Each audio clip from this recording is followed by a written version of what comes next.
Bona tarda a tots i totes. Comencem l'esdeveniment Lleida Devfest 2020, que diríem, i aquesta tarda teníem nosaltres per inaugurar l'esdeveniment a dues persones molt properes a totes les activitats que desenvolupem des del Google Developers Group Lleida. Una d'elles és la Magda Valls. Bona tarda, Magda. Hola, bona tarda. Que és la directora de l'Escola Politècnica Superior de Lleida, de la Universitat de Lleida, amb els quals tenim una excel·lent relació i, a més, molts alumnes seus participaran avui en l'esdeveniment. Estem tot bé, Magda? Sí, la veritat és que sí, molt contenta d'estar aquesta tarda aquí amb vosaltres en aquesta nova Devfest. Molt bé, no ho he comentat ben, penso, però és la 8a vegada ja que fem l'esdeveniment, que Déu-n'hi-do, 8 anys que portem fent aquesta activitat, que a més la fem des del Parc Científic, que és on té la seva seu, el Google Developers Group, i per això tenim al Miquel Aran con nosotros, que es el gerente del Parque Científico. Buenas tardes, Miquel. Hola, buenas tardes, Andreu. ¿Cómo estamos? Muy bien, aquí en la 8ª edición del Devfest. Que conste en acta que esto parece muy serio porque estamos online, pero la realidad es que Miquel y yo trabajamos a metros de distancia todo el día y ahora mismo no, ahora mismo estamos ubicados cada uno donde podemos, ¿no? Que es lo que tiene la magia de la tecnología o la desgracia, podemos decir, de esta época pandémica que estamos viviendo. Pero bueno, afortunadamente vamos tirando por delante, podemos seguir haciendo este tipo de difusión tecnológica, en la cual hoy contaremos con un amplio elenco de ponentes, tanto como 18, de los cuales una buena parte son de la Escuela Politécnica, por eso está su directora Magda, que nos puede dirigir unas paraules ahora. Molt bé, doncs, moltes gràcies.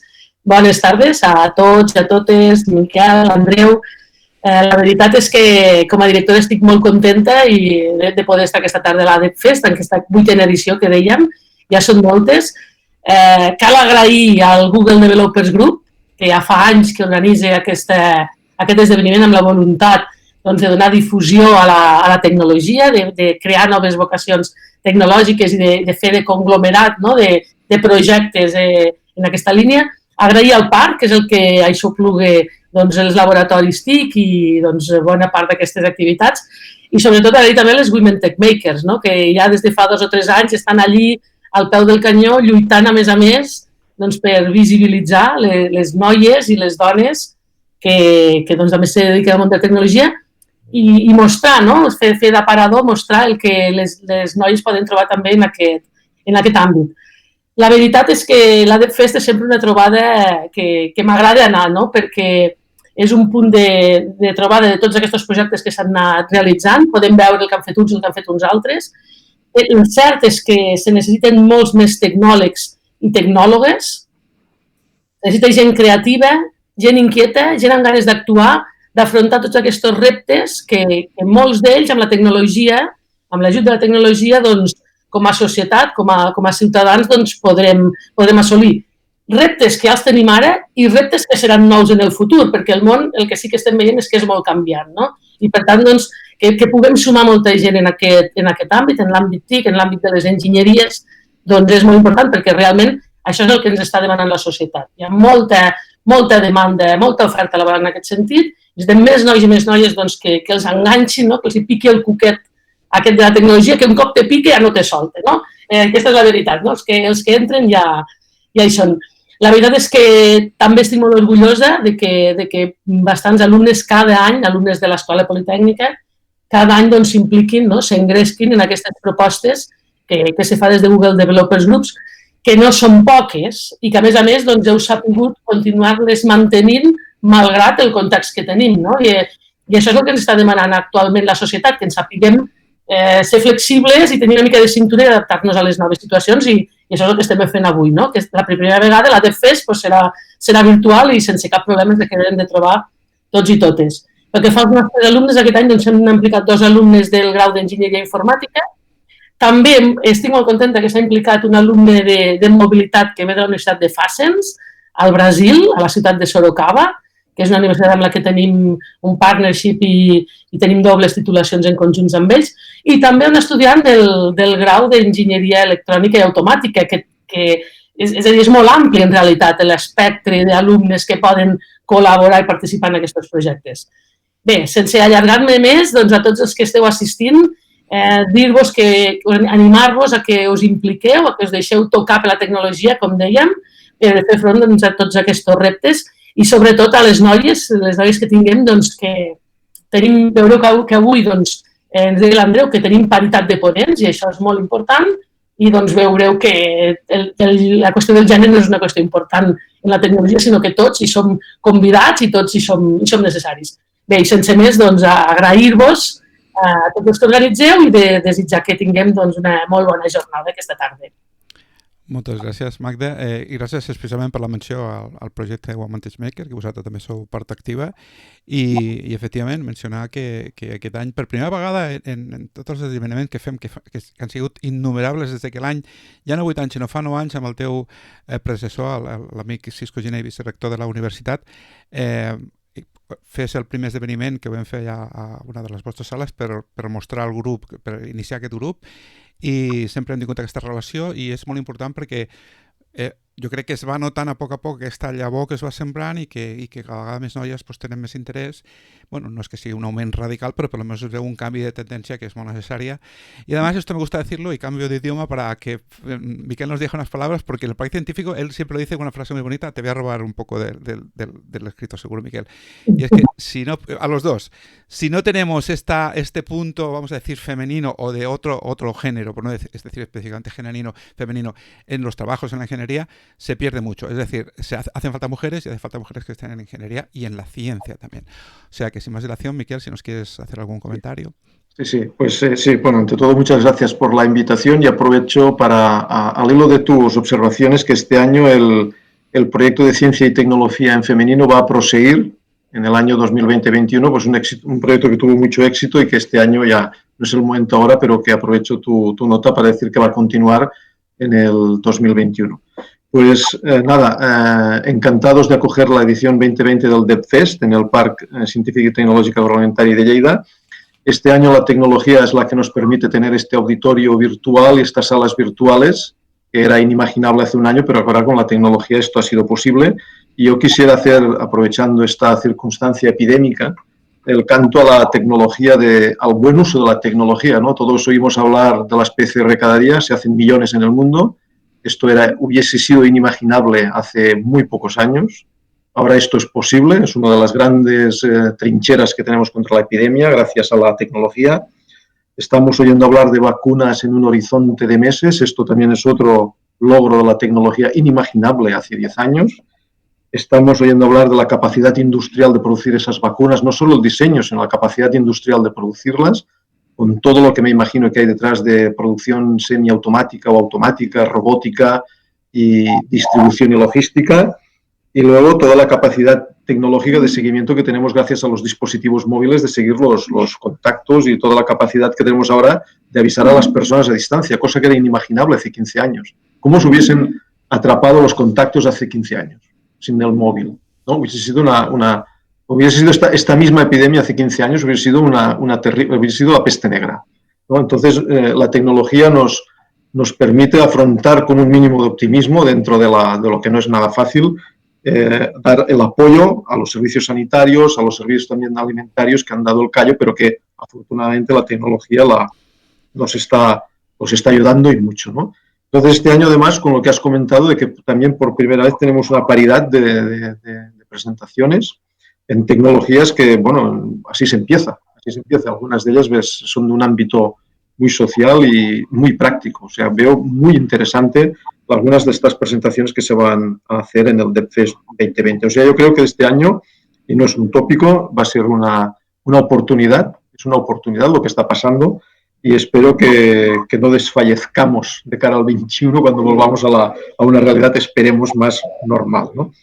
Entonces, ánimos para desarrollar con buenos fines este proyecto y, desde luego, vamos a seguir el año próximo dando todo nuestro apoyo a esta iniciativa. Muy bien, muchas gracias por tus palabras y solo comentar quizá que has hecho mención al proyecto este de Ciencia y Tecnología Femenino, que es por decirlo que se entere el público, que es una iniciativa de toda la Asociación Nacional de Parques Tecnológicos, que se llama APTE, y que es una iniciativa global y que tiene diferentes iniciativas a su vez, como son una exposición que hemos tenido durante meses en el Parque Científico y también ha estado en la Escuela Politécnica y en otras ocasiones, en otros sitios, y además ahora durante el otoño y por supuesto durante el resto del curso, digamos, se va a continuar con una serie nueva de acciones que estamos anunciando por las redes sociales del parque en este caso, y que son acciones globales, digamos, de todos los parques de España, que son muy interesantes de cara a seguir potenciando la figura femenina en todo este mundo. Como anécdota, diremos que una de las personalidades históricas que estaba el año pasado en la exposición, Emmanuel Charpentier, es la Premio Nobel de Química de este año, 2020, y por sus trabajos en la edición genética. Sí, sí. Por rascar en la vida, no sé cómo lo han definido los periodistas. Por cortar el ADN y hacer pedacitos y montajes de ADN, que parece que es fácil, pero que no debe tener nada de fácil. No, desde luego que no.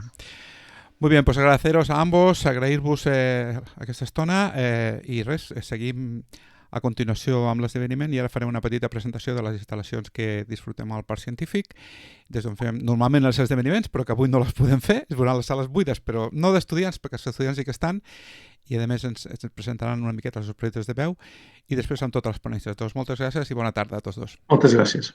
Moltes gràcies.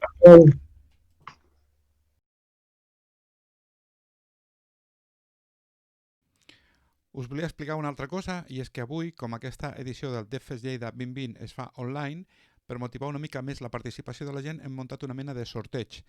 Aquest sorteig es farà entre les persones que participin prenent una mica atenció a les ponències que fem avui. I és que entremig de les diferents ponències hi haurà un slide, una pantalla, que ficarà una paraula clau. El que heu de fer és prendre nota d'aquesta paraula clau. Fins a 3 paraules claus, o sigui, surten 3 diapositives enmig de les ponències. Per a les 50 primeres persones que envien un correu a gdglleida@gmail.com amb aquestes 3 paraules claus correctes, els regalarem un potet bonic com aquest de Woman Touchmaker Lleida, que podeu ficar els vostres bolígrafs, el que vulgueu, com si fos una caixa de reciclatge, és molt xulo. I després, a més, entre tots els participants, que no els hagi tocat per haver potser arribat tard, sortejarem 3 bateries de la marca Xstorm, que són companys nostres sempre i patrocinadors, i que són molt potentes per poder carregar el telèfon mòbil diverses vegades o una tableta o el que vulgueu. És a dir, repeteixo, prenem una nota a les ponències, entremig sortirà unes paraules clau, agafeu nota de les 3 paraules clau i en quan acabi el Devfest, i teniu una setmana després per fer-ho, perquè la gent que no ho pugui veure en directe i ho pugui veure després a YouTube, anoteu aquestes paraules i envieu un correu a gdglleida@gmail.com amb les 3 paraules. Pels 50 primers que les hagi encertat els regalarem un potet d'aquests que s'haurà de passar a buscar pel Parc Científic, només serveix el concurs per la gent de Lleida, i entre tots els que participin tindrem 3 potents bateries que valen un munt i són molt bones de la marca Xstorm que col·labora amb nosaltres. O sigui que esteu atents i participeu. I si teniu qualsevol dubte del que us he explicat, tot està informat i clarament escrit a la pàgina web del gdglleida.com on està explicat el Devfest Lleida 2020. Gràcies.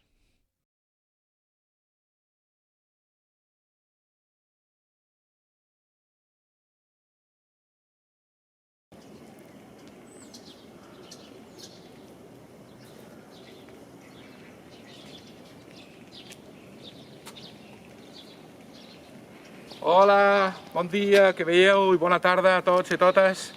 Estem aquí al Parc Científic de Lleida perquè avui que estem celebrant el Devfest Lleida 2020 doncs us volia ensenyar una miqueta els nostres laboratoris. Tenim el Guillem que molt amablement està fent de càmera i el que heu pogut veure és una mica la visió del pàrquing del Parc Científic, que ara fa una miqueta més de goig perquè les empreses ja estan començant a tornar. Penseu que aquí al parc treballen 1.800 persones, hi ha fins a 130 empreses i durant aquests mesos passats ha estat bastant buit, però ara, bueno, afortunadament es va controlant més la situació i la gent se va incorporant. Ha hagut moments aquest estiu que estaven pràcticament buits. Això que us vull presentar ara és l'edifici CEDICO, que és la seu d'oficines del Parc Científic, on els laboratoris TICs tenen la seva seu, i en aquest cas el Google Developer Group de Lleida i altres iniciatives que tenim de divulgació. Aleshores, us presentaré primer aquesta sala d'exposicions, que és on tenim el Lleida Liquid Galaxy. El Lleida Liquid Galaxy és una instal·lació molt gran, té 7 pantalles de 55 polzades. Com podeu veure, està preparat per fer esdeveniments, rotllo Covid ara, separats per 3 metres i tal. I el que us vull ensenyar és que és un sistema molt gran, de 7 pantalles de 55 polzades. Ara mateix el tenim amb obres, no us ensenyo funcionant, però us ensenyaré funcionant altres que tenim als laboratoris. És un aparat que pesa 1.000 quilos, una tonelada, i que fa 10 anys ja que el vam construir. I ha sigut sempre la base de la nostra relació amb Google, de les moltes relacions que tenim, tant del Google Developer Group de Lleida, que va organitzar el Devfest, com el Liquid Galaxy Lab i en general totes les activitats dels laboratoris TIC del Parc Científic de Lleida. Anem a pujar cap a dalt amb l'ajuda de Guillem. Passarem a l'ascensor i pujarem a la primera planta. Aquí al parc científic, a l'edifici Cedico, el que tenim és el QR Cafè, recepció, la sala aquesta d'exposicions i després davant càmera, i després tenim la primera planta, que tenim les oficines físicament del parc científic, tenim un auditori que ara mateix estan fent coses, no us el puc ensenyar, i una sala multiús molt guapa, la Martina Castells, que és la que utilitzem normalment per fer diferents tallers i esdeveniments, que ara passarem també a veure. I ja a la punta és on estan físicament els laboratoris, que és on fem les nostres activitats. Doncs aquí podeu veure aquest passadís que porta als laboratoris. Entrarem un moment aquí a la Martina Castells perquè ho veieu. Està com a baix, és una sala multiús que la podem tallar en 3 parts o les que necessitem. Ara està també preparada per Covid, amb cadires separades i bueno, aquí fem tallers, conferències, de tot el que es necessiti. Tinc les activitats del GDG Lleida i d'altres similars. I aquí ja tenim els laboratoris TIC. Aquesta primera sala és la que anomenem el Lleida Lab, que com podeu veure ara és una sala de treball. Hi ha molts aparatos sueltos, estan sempre patas en l'aire perquè s'està treballant, i ara mateix tenim aquí a 2 estudiants que són la base dels laboratoris TIC. Un és el Jack. Hola Jack. Hola. Estem aquí otra vez. ¿De qué escuela vienes tú? De Lerna. De Lerna. ¿Y qué estudiáis allí? Sistemas microinformáticos y redes. Muy bien. Sebastián. Hola. ¿Qué tal? Bien. ¿Todo bien? ¿Qué estáis haciendo ahora? Mantenimiento de ordenadores. Mantenimiento de ordenadores, que es lo que os toca por vuestros estudios. Sí. Y estáis aquí haciendo las prácticas, ¿eh que sí? Sí. Muy bien. ¿Por cuánto tiempo tenéis que estar aquí? No digamos 3 meses, 300 y pico horas. Sí. Muy bien. Pues como veis, esto está lleno de aparatos, de ordenadores y de almacén. Siempre explico que en aquesta sala tenim 140 drons de l'Associació Lleida Dron. Molt bé, i aquí Guillem ha fet una virgueria i ha entrat d'esquena al Liquid Galaxy Lab. Aquí és on fem les activitats generals de més de desenvolupament de software i on tenim diferents instàncies de lo que són els Liquid Galaxies. Aquesta zona que està gravant Guillem és la seva àrea que ara s'explicarà. I aquí, per exemple, el que tenim és un dels Liquid Galaxies de funcionament, que té 5 pantalles, 5 ordinadors, i bueno, això, com podeu veure, és un clúster d'ordinadors que sempre diem, que et permet d'una manera molt fàcil viatjar en un moment a qualsevol lloc del món, veient-ho tot a totes les pantalles simultàniament d'una manera molt ràpida. En un segon ens anem a Lleida. Podem anar de diferents maneres, amb aquest mando que estic utilitzant jo ara, o altres sistemes de controls que hem dissenyat durant el pas del temps. Aquí teniu el parc científic, que és on estem ara mateix, o l'edifici Cedico, que és on estem fent ara mateix aquest vídeo. Tenim, per exemple, aquesta controladora que vam dissenyar aquest estiu. Això és una maqueta, però ja funciona, que pitges a qualsevol botó i te porta a una zona preprogramada del món. En aquest cas... bueno, això és la... Ens ha portat a Nova York, clarament. O després, per exemple, té un sistema d'ultrasons per navegar amb la mà per apropar-te o allunyar-te. O té un joystick que també et permet fer moviments. O inclús ho podem fer per la veu. O podem fer-ho amb diferents sistemes de controls, com aquest software que us ensenyaré ara, que ha estat dissenyat aquest estiu per un dels estudiants becats per Google, que és una controladora, un software de control que pots muntar els teus propis storyboards. En aquest cas, per exemple, li diré que anem a fer una volta per edificis de la NASA. Ara està recopilant una informació i en un segon les pantalles es començaran a moure a diferents indrets de la Terra on la NASA té seus i a cada indret ens porta i ens explica quin tipus de base o d'instal·lació té la NASA aquí. Això és un sistema que permet fer qualsevol presentació. Els estudiants van fer aquest de la NASA, però pots fer el que t'interessi. Podem parlar de l'Horta de Lleida o podem parlar de qualsevol tema. El sistema te porta a un lloc, t'ho ensenya al voltant i te treu uns globus d'informació que t'explica la zona on estàs. Un sistema molt complet i és un editor contra el Liquid Galaxy funcionant amb Android. Altres coses que tenim aquí que són interessants de veure és, per exemple, aquest aparato d'aquí. Això és el que anomenem el Liquid Galaxy per educació. És un Liquid Galaxy com els altres, amb la diferència que està fet amb ordinadors portàtils, que no són qualsevol ordinador portàtil, sinó que són ordinadors Chromebooks de Google, que moltes escoles tenen, i que si els fiquen d'aquesta forma, de 3 en 3 o de 5 en 5, poden fer una instal·lació similar de Liquid Galaxy. Això, amb una tauleta, controlarem la instal·lació, i en aquest cas tenim, per exemple, un suport que està imprès pels nostres amics d'Intec 3D i dissenyat per la companyia de disseny Estímulo, que són col·laboradors nostres. Els estudiants tindrien aquest sistema a l'escola i podien utilitzar, sense incurrir més gastos, un sistema Liquid Galaxy per la seva escola. I aquí, per exemple, us volia mostrar alguns dels molts projectes que fem, i això són els cartells del projecte Drone Coria. A l'altra sala s'ha vist el dron. El projecte Drone Coria és un projecte mundial creat pel nostre amic i company Lot Amorós, que el que fa és que dissenya un dron gegantí de fusta, que el que fa és que és capaç d'enviar llavors a un bosc on s'hagi cremat abans per un foc. Aleshores, els nostres softwares el que fan és determinar, per exemple, els camins per on han de passar els drons i, a més, la quantitat de llavors que han de tirar a cada lloc. I això ho fem, com vam fer l'any passat en un treball, amb el foc aquest malaurat que va haver de Ribera de l'Ebre, on vam crear un sistema d'intel·ligència artificial que era capaç de donar-se compte de les àrees que havien estat cremades. Aquesta és la foto d'abans i després del foc. El sistema detecta les àrees que s'han cremat i és capaç després de discernir el camí per on ha de passar el dron i la quantitat de llavors que ha de tirar cada lloc. És un dels tipus de projectes que fem aquí a Liquid Galaxy Lab, sempre enllaçats amb el Liquid Galaxy. Ara tenim aquí un altre estudiant, per exemple. Hola. Hola. Bon dia, Albert. Bon dia. D'on vens tu? Jo vinc de l'Escola Politècnica de la Universitat de Lleida. I estudies què? Estic estudiant Enginyeria Electrònica. Molt bé. I has començat fa poc aquí? Sí, aquí fa una setmaneta que ja estic. I estàs fent les teves pràctiques? Molt bé. I quin és el primer projecte que estàs treballant? Que tenim aquí moltes llums damunt de la taula. Sí, el primer projecte és aquesta matriu de LEDs que servirà per a senyalitzar els audiovisuals que fem aquí al laboratori. Molt bé. Aquí des dels laboratoris TIC fem molta... amb el tema de la pandèmia, ja ho fem abans, però la pandèmia ho fem molt més, fent diferents retransmissions de vídeo per fer esdeveniments o ensenyar els nostres projectes, i en aquest cas el projecte que està treballant l'Albert mostrarà els logos de cada programa i tot això. I ara, si vols, Guillem, me passes la càmera i ens ensenyes el teu lloc.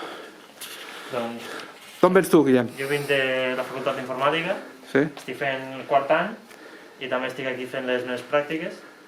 I bueno, aquí és el meu lloc de treball i aquí és on en el futur doncs, començaré a picar codi per els diferents projectes que fem al parc. I aquesta és l'estació de Liquid Galaxy que tenim així amb 3 pantalles, en lloc de 5, per provar els projectes i per fer una mica més de proves. Aquests són els ordinadors, que en aquest cas són així de petitets, no? Són aquests ordinadors. I què és aquesta placa, per exemple, que tens aquí? Aquesta placa és la Coral Dev Board de Google i és una placa amb la que intentarem fer el projecte de, si tot va bé, del meu TFG i si arribem doncs, també del GSOC. I la idea és agafar aquesta placa i ficar-la en un coet d'aigua i ficar-li un model d'intel·ligència artificial per tal de poder, amb el coet d'aigua, agafar imatges de les parcel·les del camp i llavors intentar veure en aquestes imatges si hi ha... Bueno, hem dissenyat diversos casos d'ús, no? Sí, hi ha diferents casos d'ús. Diferents casos d'ús, que estan encara en creació i que són bastant curiosos, per dir-ho d'alguna manera, no? Sí, molt bé. Doncs, a més, volia mostrar que tenim aquesta paret tan curiosa plena de samarretes de Google, dels esdeveniments que fèiem, però que imagino que tornarem a fer en el futur, de les beques de Google o diferents temes. I res, ensenyar-vos aquí on estem passant les hores i fent els projectes. I passo la càmera. Res més, moltes gràcies per haver vist el vídeo. Espero que la programació que fem avui del Devfest, que tenim com 18 ponents, us agradi. I l'ho dit, moltes gràcies i continuem la sessió.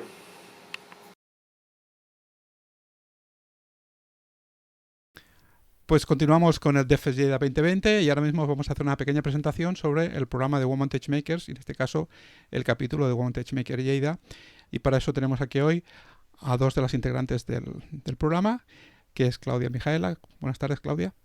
Hola, buenas tardes. Y también tenemos a Paula Vidal. Hola, Paula. Hola, buenas tardes. ¿Cómo estáis, Claudia? Bien, muy bien. ¿Todo bien? ¿Cómo lleváis esto de la pandemia?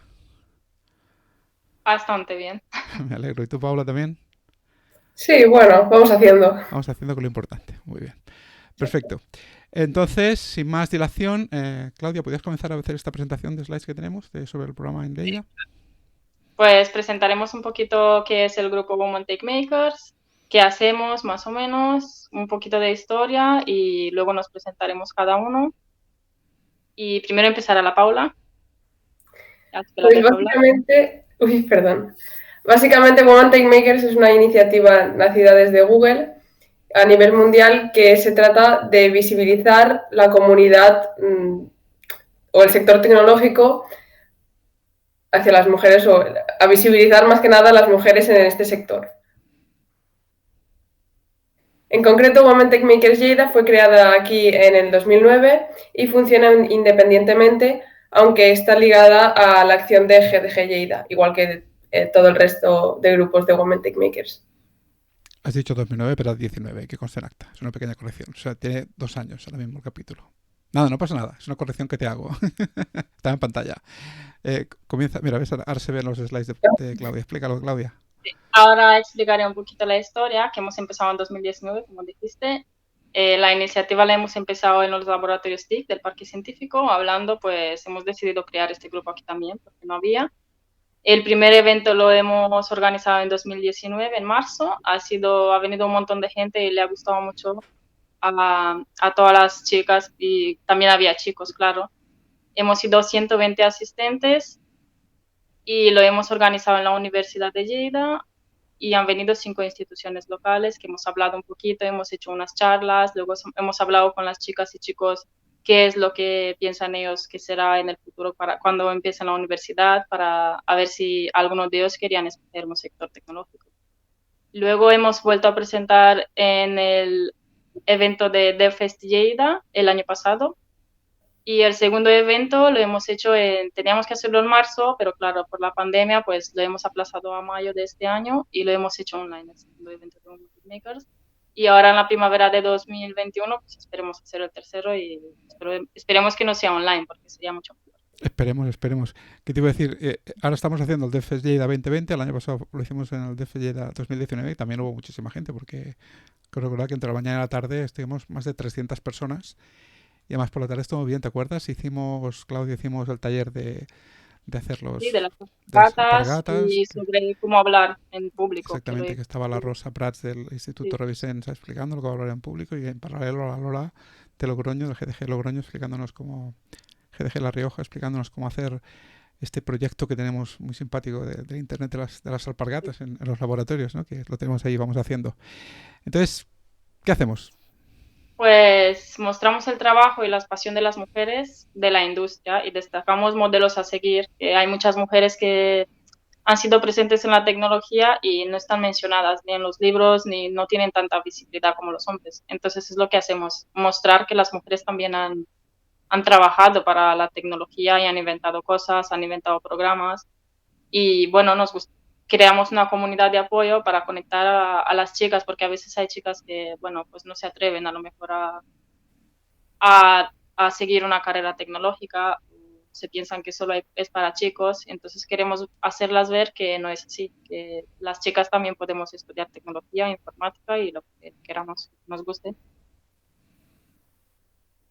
Y aquí hay algunas fotos.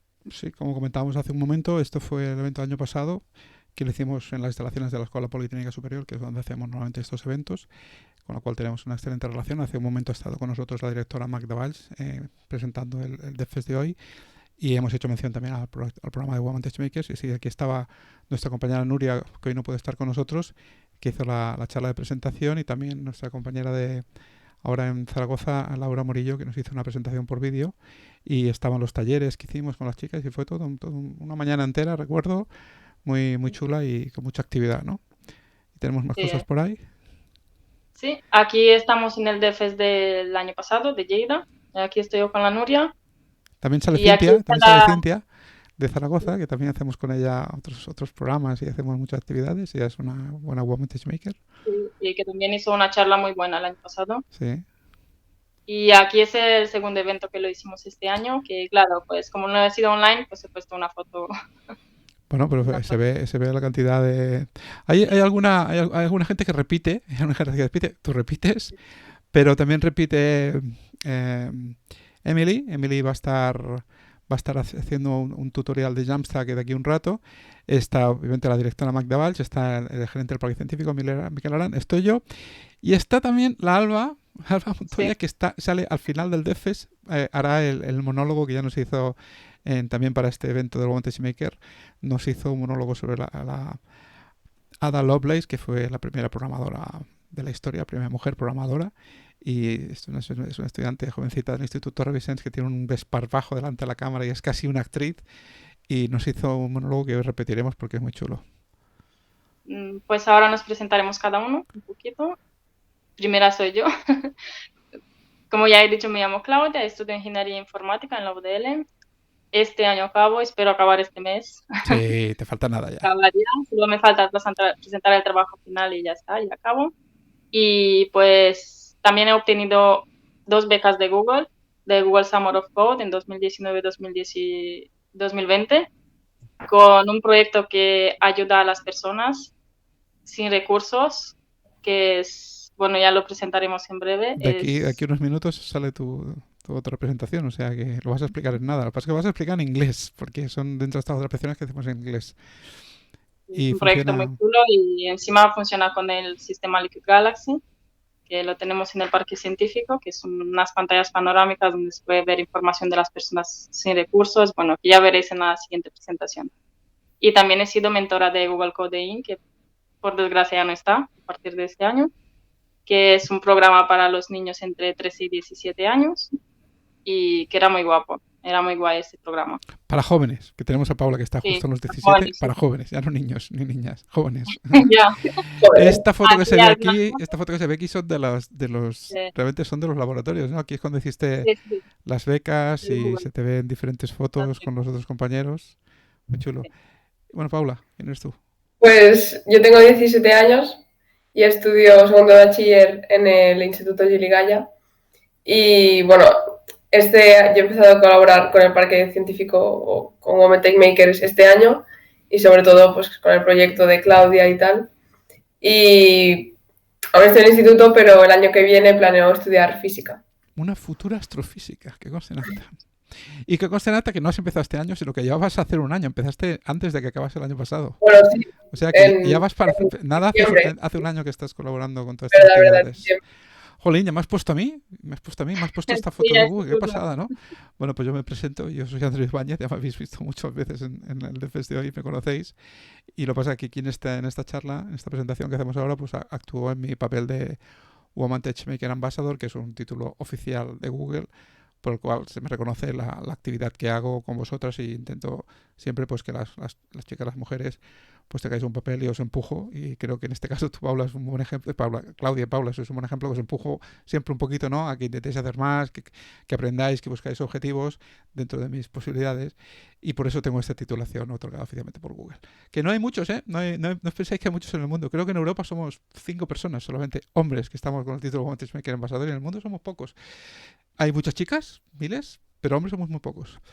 Y nada, pues creo que con esto hemos acabado las presentaciones. Gracias por estar aquí hoy con nosotros, Claudia y Paula. Y seguimos porque las dos vais a actuar en un ratito, pero ya con vuestros temas particulares. O sea que gracias y hasta luego. Chao. Hasta luego.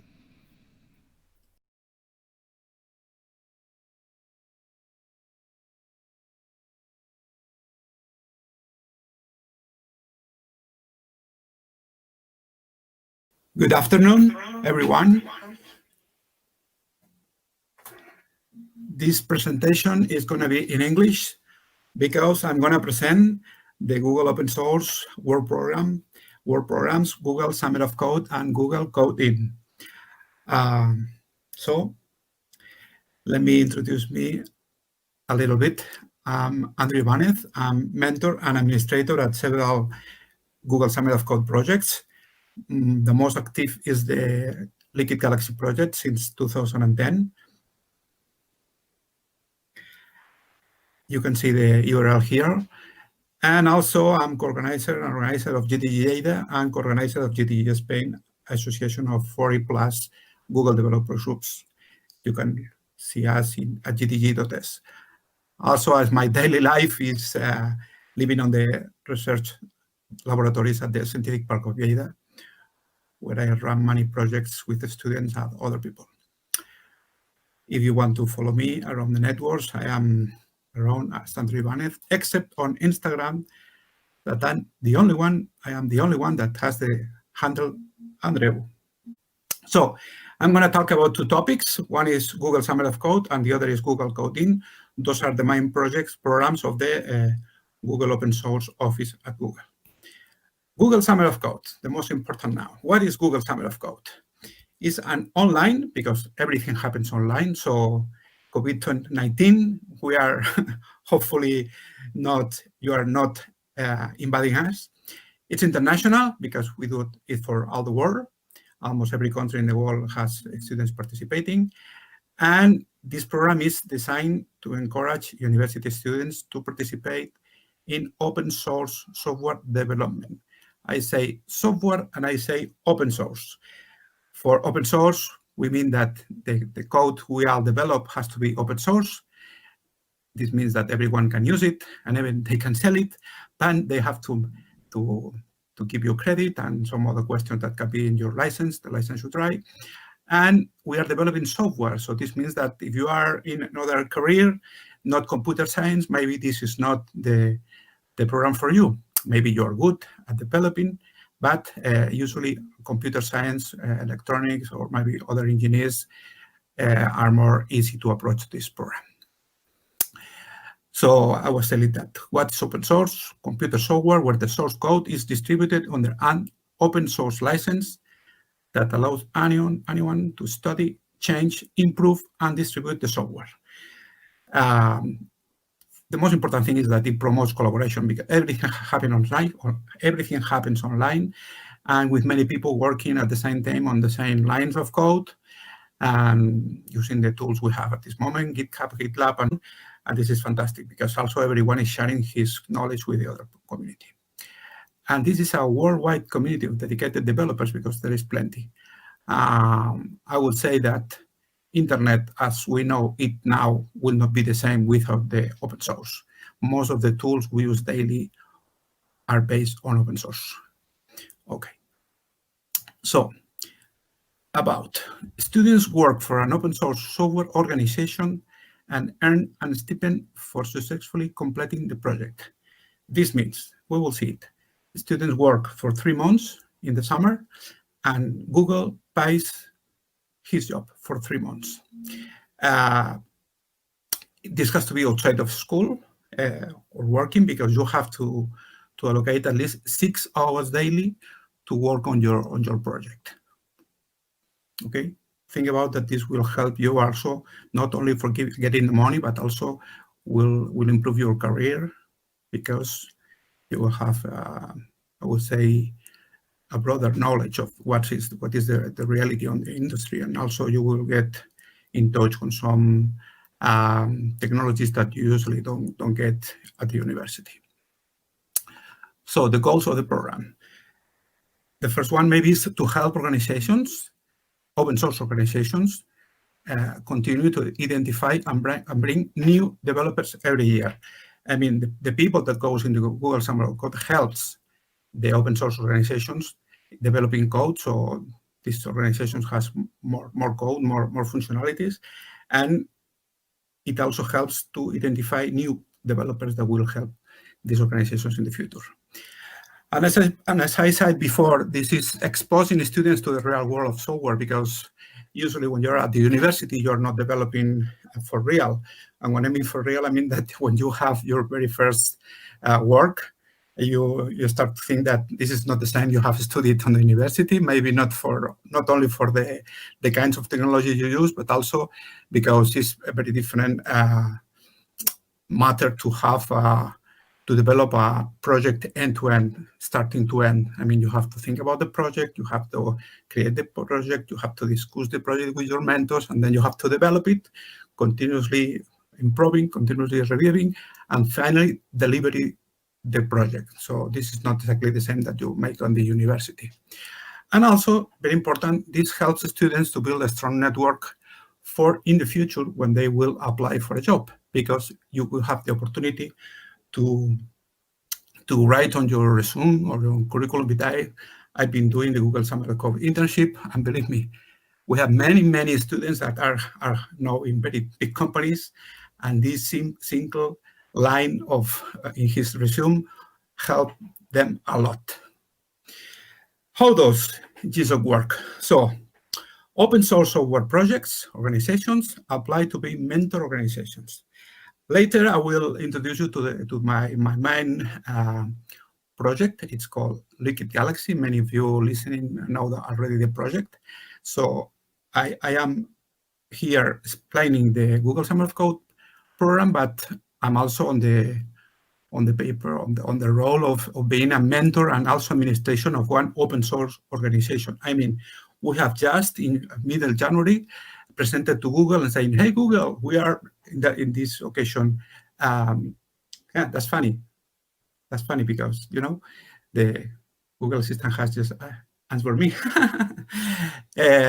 We want to be again this year on Google Summer of Code, and please, then Google studies the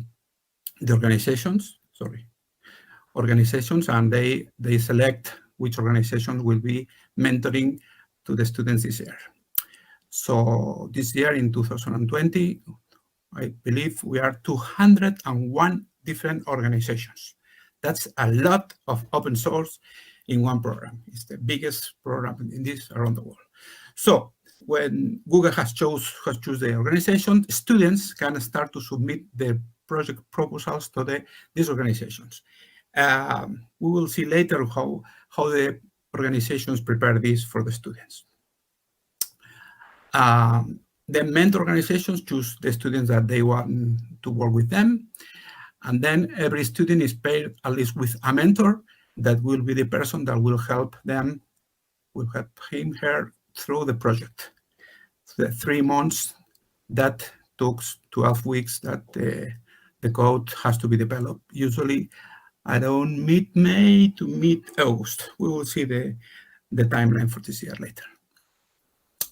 Evaluations. Every student must pass 3 evaluations. Every month, at the end of the month, both the mentors evaluate the students, and also students evaluate the mentors and the organizations, because this is open source. Everything is clear, has to be clear, and it's also almost of this information is online.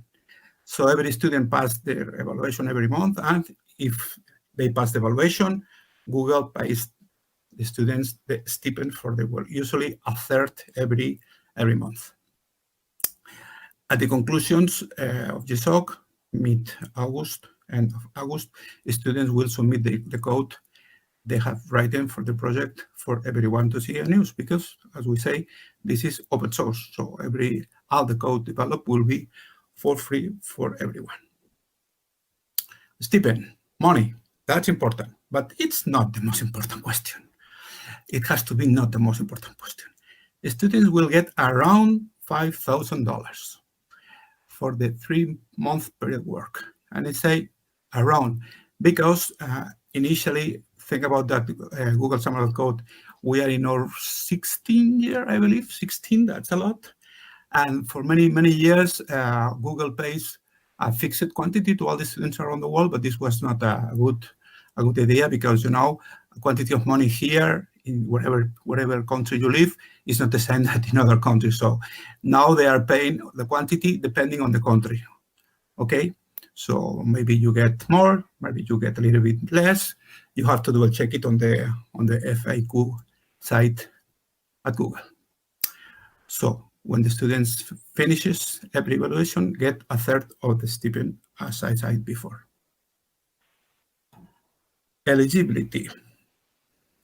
You have to be 18 open registration. no less than, and no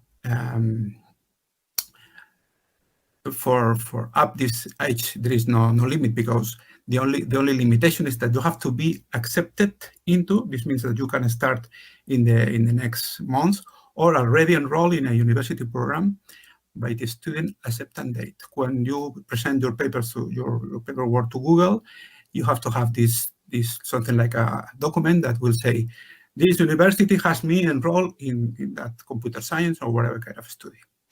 You have to be also eligible to work in the country in which you reside, because there are some countries that there are special regulations to get money, so you also have to be eligible to work in the country you live. And also, you have not been participated more than one time in previous GESOC. I mean, one student that has been selected maybe a year ago or 2 years ago can be selected again, but if they already has been on 2 GESOCs, no longer can be selected.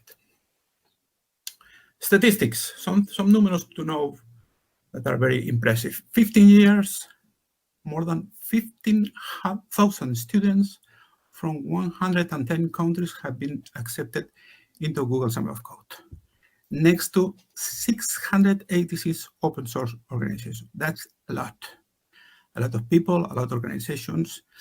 I would say that most of the medium, large open source organizations are there in Google Open Source at some moment. Countries with the most students are usually India, United States, and Germany. And more than 36 million lines of code have been produced. That's a lot of code. So links, because it's not my goal to explain everything. The program site is simple. You go to Google and say Google Summer of Code, or you just navigate to g.co, GSOC. You have a very nice student manual, and also you have the open source blog that you can read plenty of stuff there. More questions. This is the actual 2020 program timeline. As I told you, on February 20, organizations were announced, 201 this year. And now I put this in green because this is the most important thing. On March 31, it finished the students' submission proposal period. I mean, students have still till the 31 to present their proposals. So there is one week left. So if you want to apply, please go fast, act fast. Wait till the end of the presentation because I will introduce you to some other questions, but you have to act soon. Okay, on April 27, accepted students will be announced by Google, because it's Google who has the final word. Google sends an email to the students that has been accepted. And from April 27 till May 18, there is what we call the community bonding period with the organization. That means that the students have to start to work, to have conversations, to finish the proposal, to arrange the timeline and prepare for the May 18, that is the day that student starts to do the real code for the whole summer till the August 10 this year. So from May 18 till August 10 will be the development time.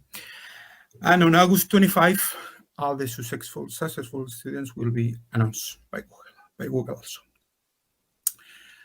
So as I told you, let me show you some ideas. In this case, with my project, with my colleagues. You go to the site of the Google Summer of Code. This is the front page. You browse through the organizations. As we say, there are 201 organizations this year on Google Summer of Code, and you can take a look at ours, or of course any other one of the 200. And then every organization has what we call the project ideas page. This is a page where the organizations, we wrote some ideas that software that we need to be developed for a project. Every organization in these 200 organizations is totally different. So think about, you have also some kind of tag searching. Imagine you like Python, or you like machine learning, or you like whatever, because there is all kinds of software inside the Google Summer of Code. So you go to the search bar, you look at the tags available or whatever, and then you go to the organization and you go to his project ideas page. And you start to browse his ideas and think if you want to present a proposal for these ideas, or maybe you can propose your own idea to the organization. Believe me, organizations will like a lot that the students present new ideas to us. So sadly, this happens not too much. Okay. So let me have a word for my super GSOC 2020 mentors teams, starting from Mark Gonzalez, top of left, Orestes, Ivan, Mario, Mariluz, Alexandra, Ivan, Andrew, Lihi from Sydney, Australia, and me. This is the mentors teams that today has just augmented with one person. She will be Omshi, that she was a student winner in the Google Coding program a few years ago, and she will also join us in the mentor team. So salutations to Omshi if she's listening us from India. So mentors, we are plenty of mentors to help the students. This is a photo from the 2018 Mentor Summit. We every year we try to join. Google joins us together, at least 2 people from every organization. And here there were 330 mentors from 200 open source organizations. And yes, I was there. That was me. That's the funny. Next to me also was Candela from GDG Madrid, now living in San Francisco. So this is also a photo from the typical meeting we do inside the global meeting. We do a Spanish-speaking person meeting. And here you also can see other familiar faces like Carlos and Candela. Salutations to them. They are living in San Francisco, originally from GDG Madrid, and other colleagues from other software open source organizations. So let me go to my own experience at Google Summer of Code. This is around the Liquid Galaxy. Let me talk about the Liquid Galaxy Lab and what we do. So what is the Liquid Galaxy Lab? It's a joint initiative that I created in 2011 in my city. That's 120 kilometers away from Barcelona in Spain, Lleida, with the help of the City Council, the university, and the Scientific Park of Lleida, where we have our installations and I work. Here at this laboratory, we will see pictures later, the students from Lleida, around Spain and the world use the 7 Liquid Galaxy systems we have to develop end-of-career projects, doctorates, PhDs, and also, in parentheses, I say that we have the most number of Liquid Galaxies around the world because we have 7 or 8. I believe we have more now. Maybe we had 8 or 9 different Liquid Galaxy systems. That's a lot of computers and a lot of screens. Also, some of these projects are presented to Google, and some of them has been awarded to the Google Summer of Code internship, some of them. Here is a picture. Well, I have plenty of pictures, but I'm not going to show you too much. Here were students from past year, including our colleague Claudia. And here other picture from the laboratory with other students, plenty of screens. Every student has his own Liquid Galaxy to develop their project, because Liquid Galaxy at least needs 3 screens, 3 computers, another computer as a server, a joystick, a tablet. So it's a lot of hardware and it's expensive. So we have the laboratories for the students to do their work locally. Of course, this can be done remotely, but they need to have a system like this to develop their code. This is, I'm talking about only of the Liquid Galaxy project. So more students, we do continuously presentations. Here we can see plenty of students from the University of Lleida in a local meeting. Presentation of the interns. Here we can see also another presentation with some people from different places of the world coming in by video conference. And also here we have our biggest Liquid Galaxy in Lleida. It's a Liquid Galaxy, Lleida Liquid Galaxy. It has 755 inches screen and weighs 1 ton, 1,000 kilos, a lot. And also, I want to mention, because we have other laboratories in the world. We have now Facens in the Facens University in Sorocaba, Brazil. We have another place like this, the Facens Liquid Galaxy Lab, where students are also developing that kind of software. Here you can see them in a fair presenting the Liquid Galaxy. Or also we have the very nice Wonderama in Sydney, Australia, managed by our colleague, Andrew Leahy. I'm sending him a huge salute in the other part of the world. Also, we have the offices of Endpoint, that is the company that handles the commercial side of the Liquid Galaxy. Big salutation to them also. They are in New York, United States. And here I'm showing you some of the many, I don't remember how many, maybe 40 different public talks I've been doing about Google Summer of Code in as many years as I am on the project here. I think we have images in Madrid, Sevilla, Barcelona, Budapest, Praga, plenty of places, many, not only in Spain, but around the world. So this was my explanation about Google Summer of Code. And also, as I told you, I want to mention the Google Coding, that is the other world program. In that case, is a contest, it's a very special contest for other kind of students. Let me explain. Google Coding. It's a global online open source development and outreach contest for pre-college students aged 13 to 17. So this is for people that are before the university, studying before the university. And it's not to develop a project, but it's to make a contest of very small tasks. I will explain now. So this program gives students around the world the opportunity to explore the world of open source development. Google not only runs open source software through our business, we value the ways the open source model encourages people to work together on shared goals over the internet. That's a very important phrase. So Google Coding, the main difference is that the students have to develop not only code, because when you are 13, maybe you are a cracker, a hack, but usually you don't know too much about coding. So you can do coding, but you can do also documentation, you can do training, you can do outreach, research, quality assurance, or design.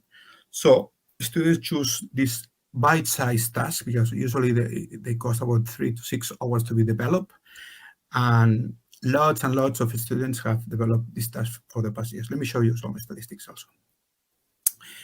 For us, Liquid Galaxy project in the past 2019-2020 that ended past January, we have 270 different tasks, almost 300 tasks ready, and 44 mentors from 7 countries ready to help the students.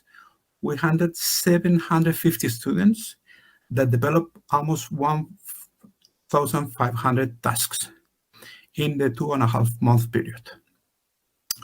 From a total of almost 4,000 students from 76 countries, we totally completed more than 20,000 tasks in the 29 open source organizations that were in this past GCI. Amazing numbers.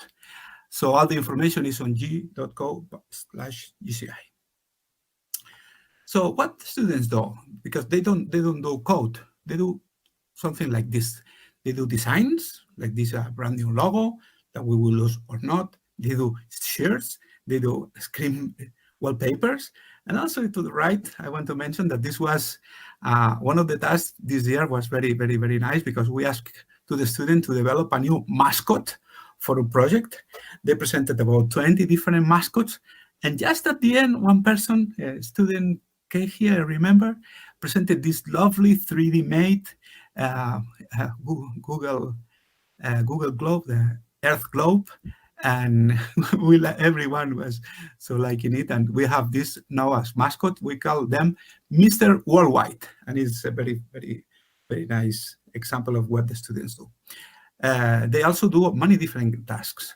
For example, here you can see they develop a Mac in 3D, because we sometimes do some swag for presentations or for gifts, and they have to develop this. They make flyers in different languages, they make logos, they make plenty of things. And of course, they also do code. Let me show you. For example, more than 150 Liquid Galaxy installations were made this year. And as a new stuff is that past year and this year, most of the students do not have usually 3 machines to install a Liquid Galaxy, but what we do is to install it on virtual machines, and inside one laptop or PC, they install 3 different virtual machines, and then they run the same software that we run in 3 PCs, they run only in 1 PC, and it was amazing. 150 different installations we have. In the top, you can see another image. For example, this was for a very special project we are developing that is to analyze the data of sea temperature around the world, and they have to draw the different lines of how the sea waves move and the temperatures. I mean, very, very different kinds of tasks. And also this year, there was another task that the students like a lot, and it was the Arduino Task. We asked the students to develop plenty of interfaces for the Liquid Galaxy to interact with the system. So they developed, for example, simple button-based push system. You push a button and then the Liquid Galaxy maybe moves to one side or the other, maybe goes to a place. And also, you can see on the top left, the students use sensors, ultrasonic sensors, and then when you approach your hand to the sensor, the globe makes it bigger or makes it smaller or goes far away or the other side. Or the very most amazing is the typical Arduino globe is on the right that these students develop, and then he can move the globe moving his fingers, and was very, very, very amazing.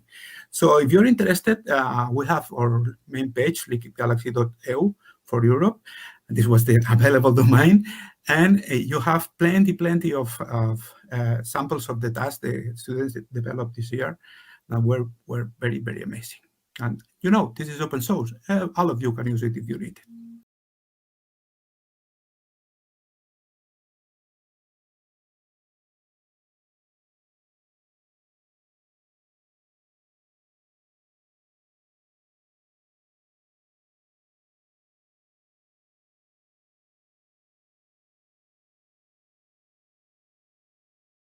Mi nombre es Claudia y en este vídeo os enseñaré mi aplicación que se llama Happies. La aplicación normalmente tiene 2 partes, una parte relacionada con el Liquid Galaxy que enseñaré en otro vídeo, y aquí nos vamos a centrar en la parte dedicada al teléfono móvil que cualquier usuario puede utilizar. El usuario se puede registrar como donante o como voluntario. En esta pantalla podemos observar que cada usuario tiene un botón que es saber más, donde puede ver información sobre qué es lo que puede hacer si se registra como donante o como voluntario. Si apretamos empezar, tenemos el formulario para empezar el registro. Los 2 formularios, tanto el caso de donante como voluntario, son iguales. En este caso ya he creado antes las cuentas, así que entraré utilizando esas cuentas. Aquí tenemos la pantalla en el caso que hemos olvidado la contraseña. Simplemente hay que rellenar con el correo del usuario y recibirá un correo electrónico con un link para poder restablecer su contraseña. Primero nos vamos a entrar como donante.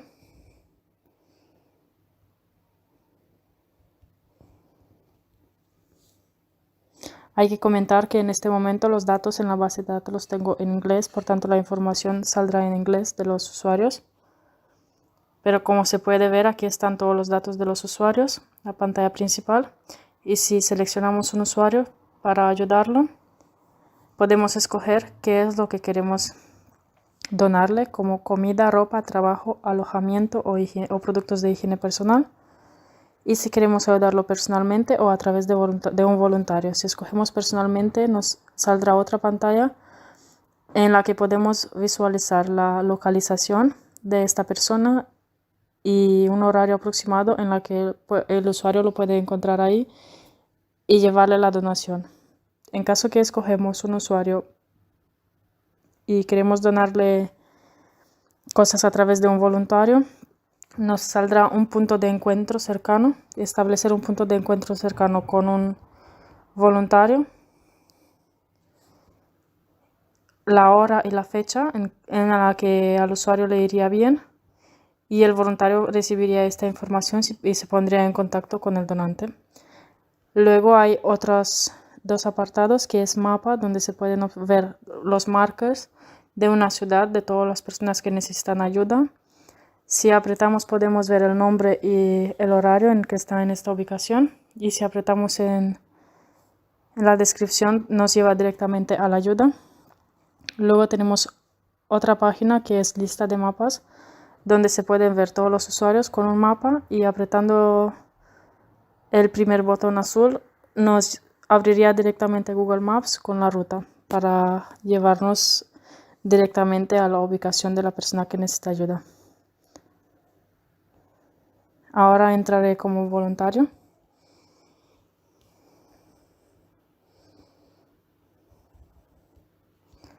La primera vez que el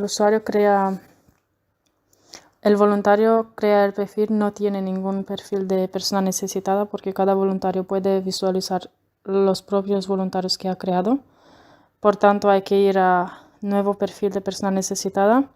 Hay que comentar que las personas que necesitan ayuda tienen que leer atentamente todas las condiciones y políticas de privacidad antes de empezar con la creación de su perfil, y tiene que firmar y guardar la firma con su nombre y apellido.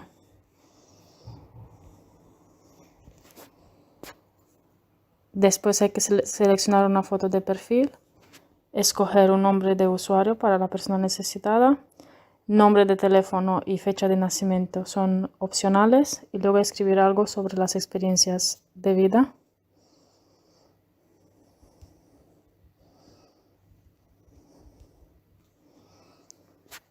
Aquí seleccionamos la ubicación en la que se encuentra la persona necesitada, una ubicación aproximada.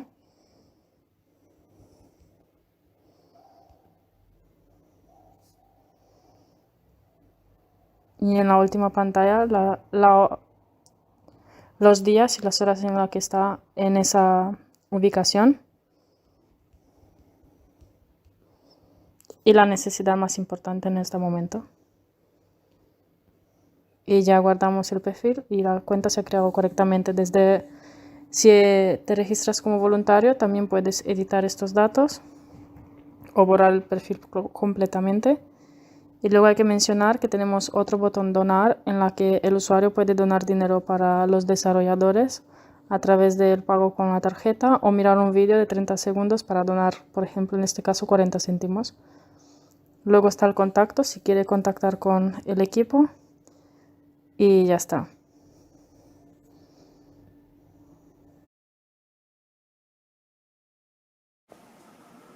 Hola, mi nombre es Mijaela Claudia Diosán y este vídeo es una parte de mi trabajo final de grado, donde estoy desenvolviendo una aplicación Android. Esta parte es la parte relacionada con el sistema Liquid Galaxy. Como ya he comentado en mi memoria final, este mismo proyecto también lo he realizado para este verano para la beca de Google Summer of Code 2020 para los laboratorios TIC del Parque Científico, y ahora os presentaré un poquito cómo funciona. A la parte de Liquid Galaxy está más diseñada para la tablet, aunque también se puede acceder a través de un teléfono móvil. Se puede acceder desde la página de login. Hay un botón que se dedica a Liquid Galaxy. El sistema Liquid Galaxy se conecta con la aplicación a través del protocolo SSH. Para conectarte tenemos que ir a la pantalla de inicio, Settings, y aquí tenemos que poner el usuario, la contraseña, la IP y el puerto del Liquid Galaxy para poder conectarnos.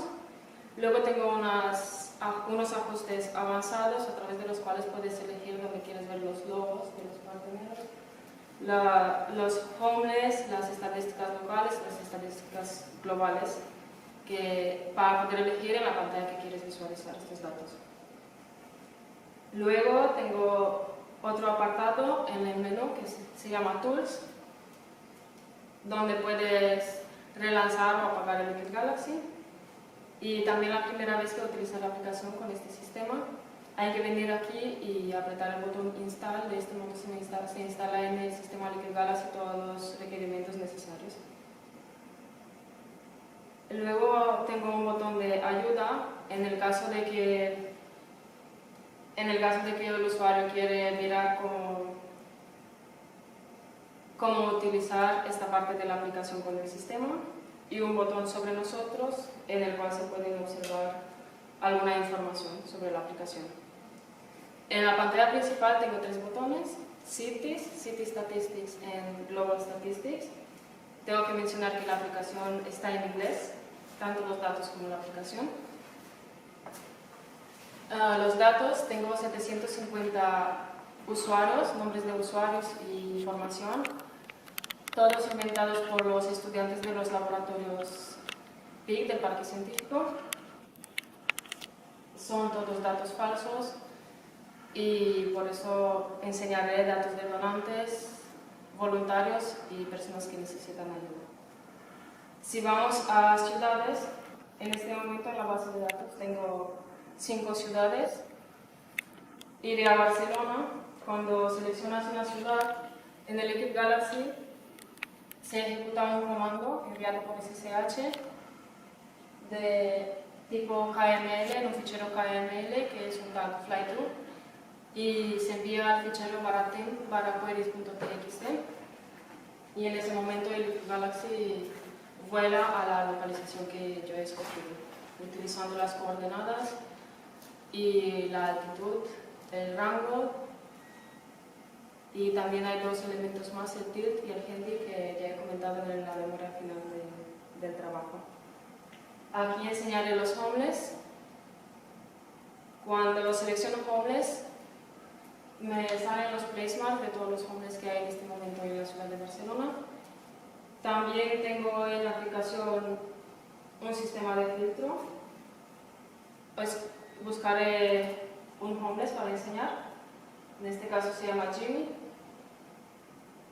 Cuando apretamos la primera vez el botón, podemos ver información básica sobre esta persona. Luego tenemos 3 botones más en cada botón integrados. Tengo uno que enseña la historia de vida de esta persona y otros las transacciones, que enseña cuántas donaciones ha recibido personalmente y cuántas donaciones ha recibido a través de un voluntario. Luego hay un botón para cada persona que hace una órbita alrededor de esta persona, cogiendo las coordenadas y el heading moviéndose alrededor. Ahora iré a San Francisco para enseñar a un donante.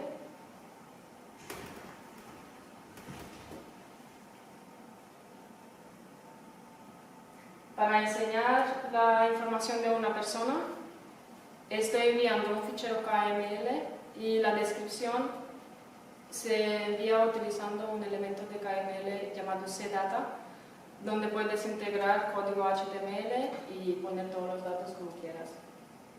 Tanto la foto como los datos. Todos los datos los cojo de Firebase y luego los enseño en el sistema Liquid Galaxy enviando KML, y la ruta del fichero KML se tiene que añadir en la localización /var/www/html. Hay un fichero que se llama kmls.txt donde tienes que añadir la ruta en formato URL de tipo http la IP del máster, el puerto 81 y la ruta donde tienes el KML en el máster. Aquí enseñaré un donante. Como podéis ver, ya se han puesto los placemarks de los donantes en San Francisco. En el caso de los donantes no tenemos foto, por tanto es la misma foto para todos. Y como información básica solo sale el email y la localización.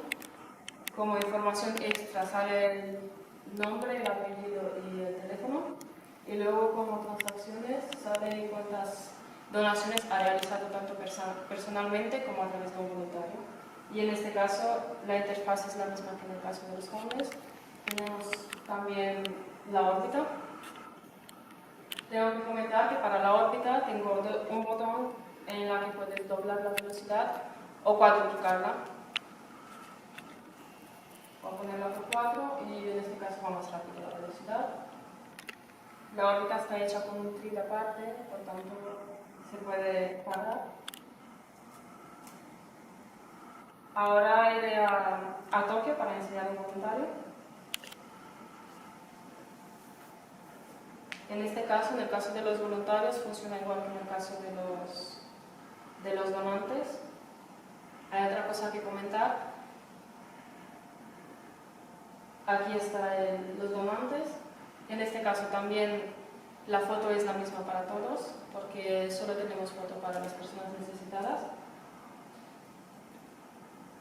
La información extra, las transacciones, en este caso sale cuántos perfiles de personas necesitadas ha creado este usuario y tenemos la órbita también en este caso.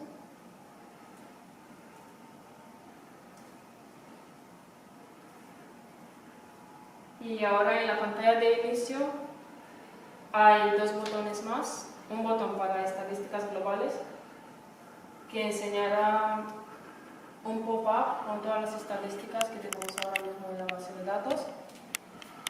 Este pop-up se enseña de otra manera, no se envía de la misma manera que nosotros. En la localización /BBB/HTML hay una carpeta llamada KML, donde tenemos un KML para cada esclavo de Liquid Galaxy y simplemente tenemos que reemplazar ese fichero con la información del KML que tenemos nosotros y nos sale en la pantalla que queremos. Aquí en las estadísticas globales estoy enseñando cuántas ciudades hay en este momento, cuántos usuarios y qué necesidades cuántas tienen y cuántas donaciones se han realizado, tanto personalmente como a través de un voluntario. Luego tengo las estadísticas locales. Esto es una combinación del comando fly-to que vuela a cada ciudad que tengo en la base de datos. Y en la pantalla tercera de Liquid Galaxy muestra las estadísticas locales de esta ciudad. Esto funciona igual que lo anterior, que las estadísticas globales se envía al fichero del slave y va cambiando y quedando 15 segundos en cada ciudad. También está hecho con un grid aparte, así que se puede parar en cualquier momento.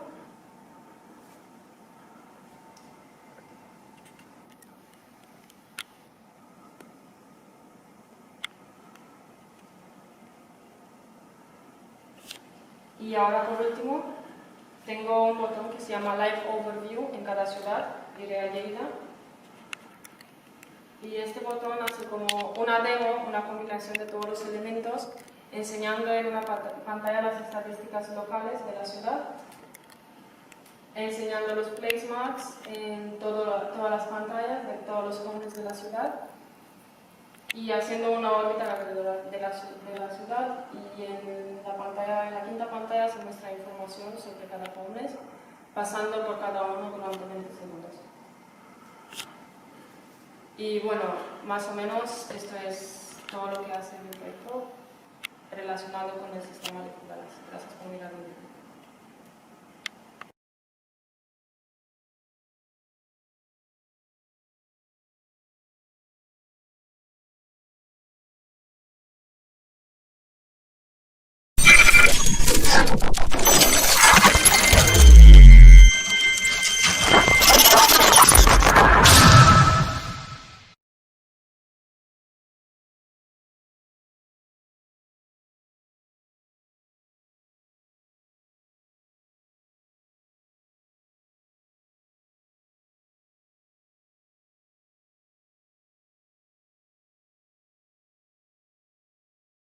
Hi, I'm Sharanya. I'm studying postmasters in data science in the University of Eindhoven in the Netherlands, and I participate in this year's Google Summer of Code in the free parking visualization tool project.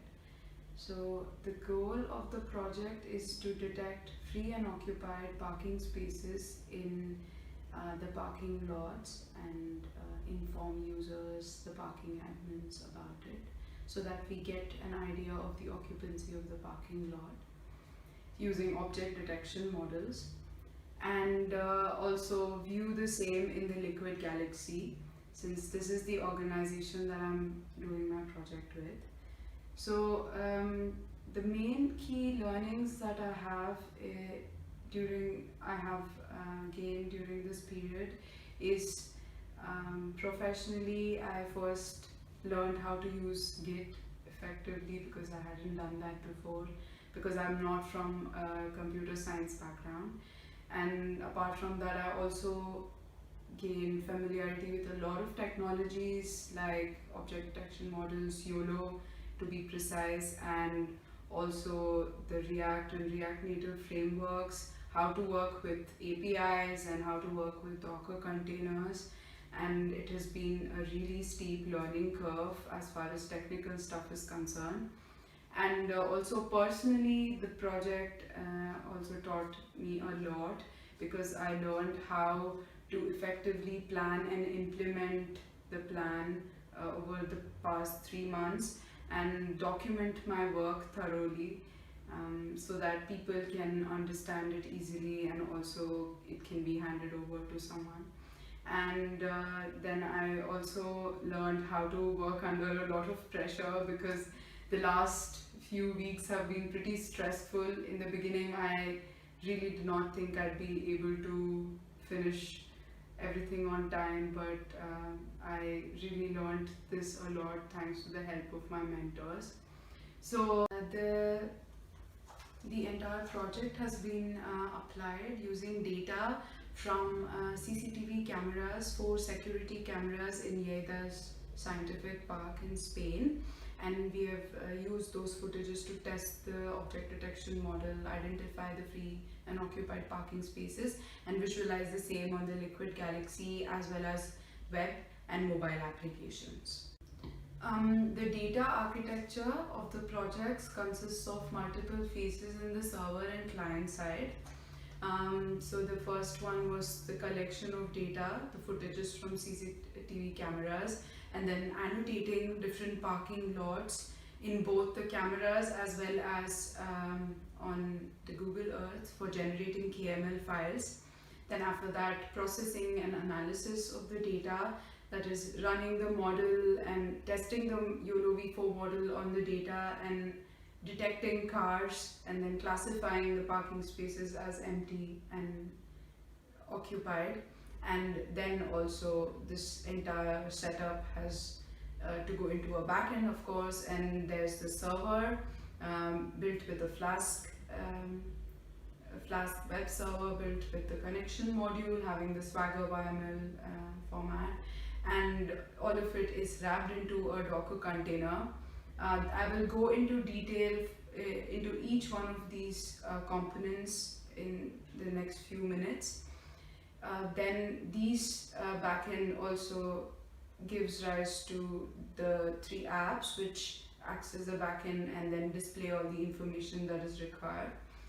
2 apps, that's the web app and the mobile app, and of course visualization in the Liquid Galaxy. So now let's go into detail into each of these components.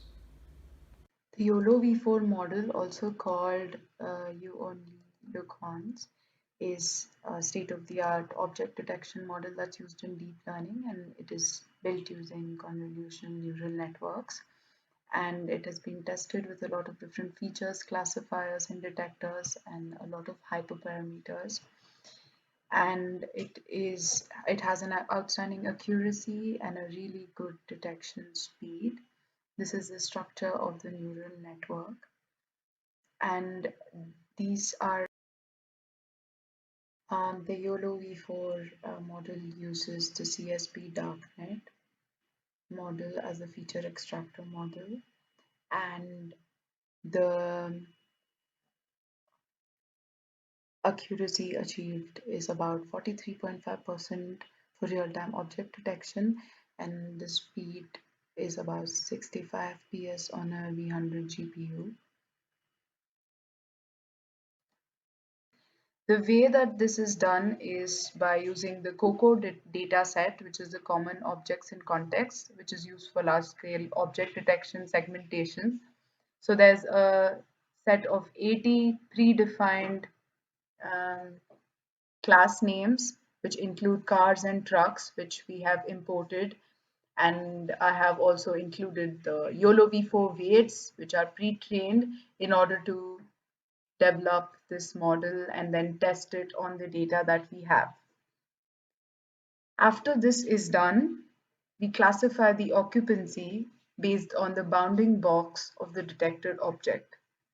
So this entails that when the YOLO v4 model detects a car in a particular location, we calculate the center and see if the center lies within the predefined bounding box of the parking lot. And if it does, then we classify the parking space as occupied. And the rest of the parking spaces are free because we already have annotations for that. So to go into, now that we have the model, the backend is built using the Flask web server, and the Flask web server connects to a REST API endpoint using the connection module, which can be installed using pip, and it allows a Python program to use the Swagger specification, which you can see on the screen. It provides a lot of functionality such as input-output validation for data to and fro from your API, and an easy way to configure the API URL endpoints and the parameters, and also a really nice UI interface to work with. So the swagger.yml is a YAML or JSON file which contains all of the information necessary to configure the server and to provide input parameter validation and output response validation.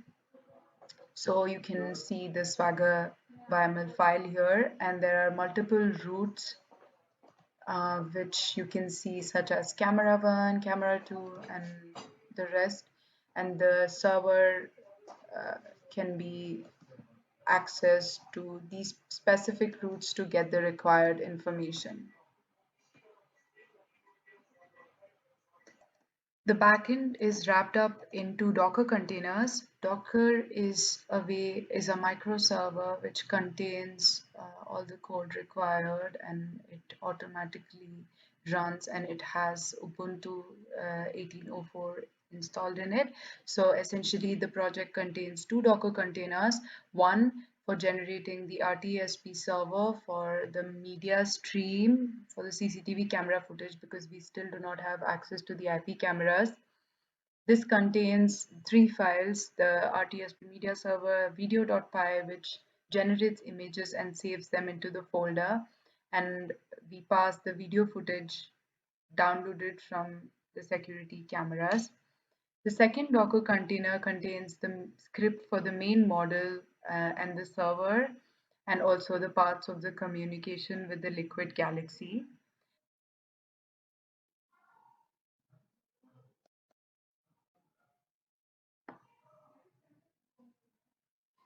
To start the first Docker container, we just have to pull the ones as mentioned on the screen and then run the Docker container. So then that will run the RTSP media stream and save images inside the API folder. Set regions.py, it can also be used to annotate the bounding boxes of parking lots in the camera footage, which is downloaded from the CCTV camera. And the API folder contains all the files of the server and also the .NET model, which the .NET.py is the main file here, which runs the model. And all the other files are stored in templates, the images for the model, as well as the new files which are generated, HMS or text, which are used to communicate to the Liquid Galaxy.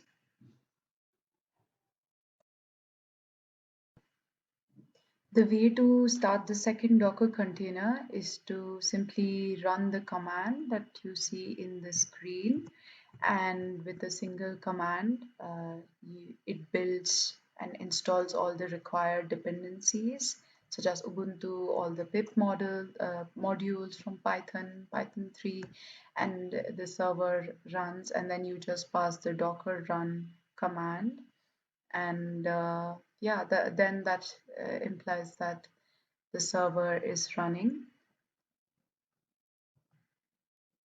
You can also view the logs by writing sudo docker logs, the container name. And apart from the visualization on the Liquid Galaxy, the project, the two deliverables of the project were one, a web application for the parking administrator to view the occupied and the free parking spots and continuously monitor the presence of cars in 4 parking lots in different regions of the scientific park. And a second one is a mobile application which enables the users who are using the parking lots to actually view the occupancy of the parking lots. So let's first go to the web application. Yeah, the web application displays all the key information statistics, as you can see, for each parking lot, and also you can view the camera output of magical parking lot, for instance, and also the main parking lot. And it also contains 2 more buttons.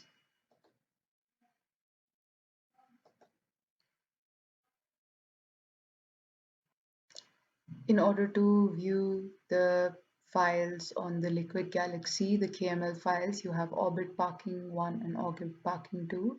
So when I click on Orbit Parking 1, we can see the demo on the Liquid Galaxy.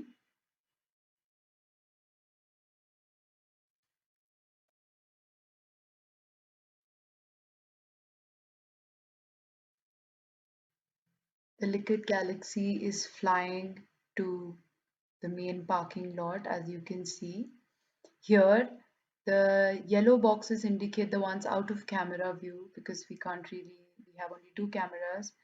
The green boxes represent the free parking spaces. The red ones represent the occupied parking spaces, and the blue boxes represent the reserved parking spaces. It's much clearer when it's close by.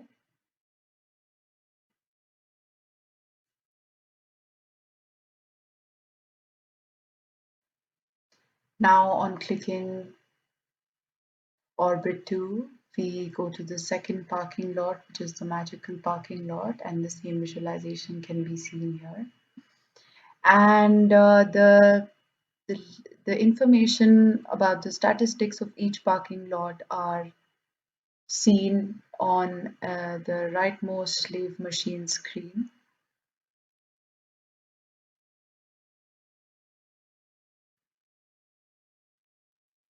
Now let me quickly tell about the mobile app. The mobile app is built using React Native framework, and it helps the users to view which parking lots are free beforehand. So let's check the app. First, when you open it, the user can sign up by entering a few details. I'm also trying to include the Google sign-in option, which I will do after the making of the video. So then once they sign up, they can sign in, and the screen loads to the server IP, where whichever server the backend is hosted in has to be input here. And once they input the home page loads, and the user can see various details such as the percentage occupancy, and also when you click on the view parking spaces button, then you can see the occupancy images of all the parking spaces. We've taken 4 parking spaces in this case, so when you click on each button, you can see all the 4 parking spaces. And also it displays the key statistics of the occupancy of the parking lots. Then there's also an about page where the source code is linked, and the user can view all of the details of the project here.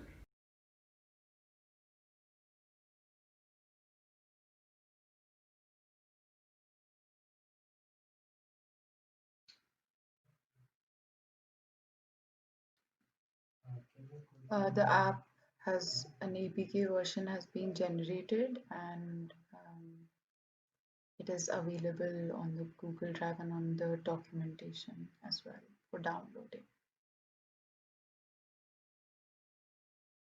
The future work will be to firstly link the IP of the cameras, the security cameras, directly to the application, because right now we are generating it, like I explained earlier, using the media stream.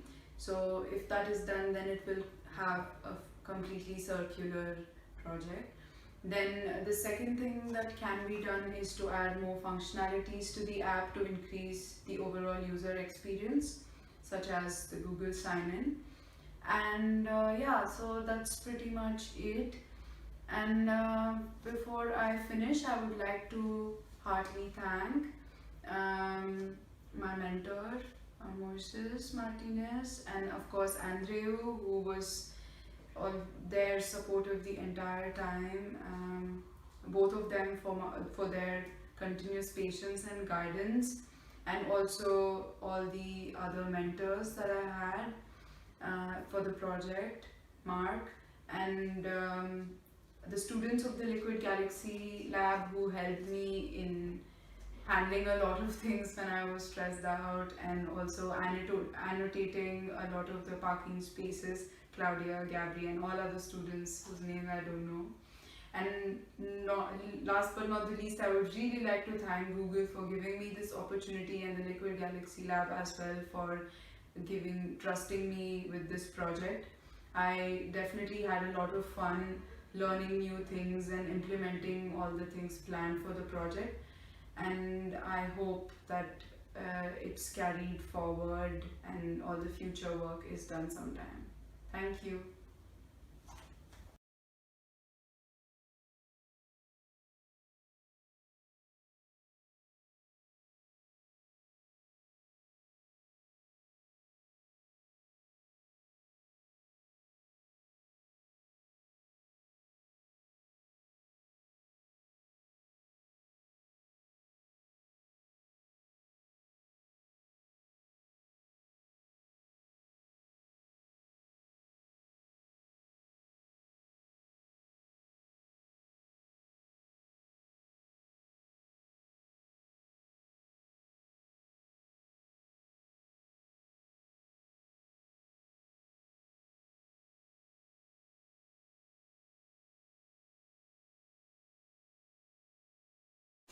Hi, my name is Karine.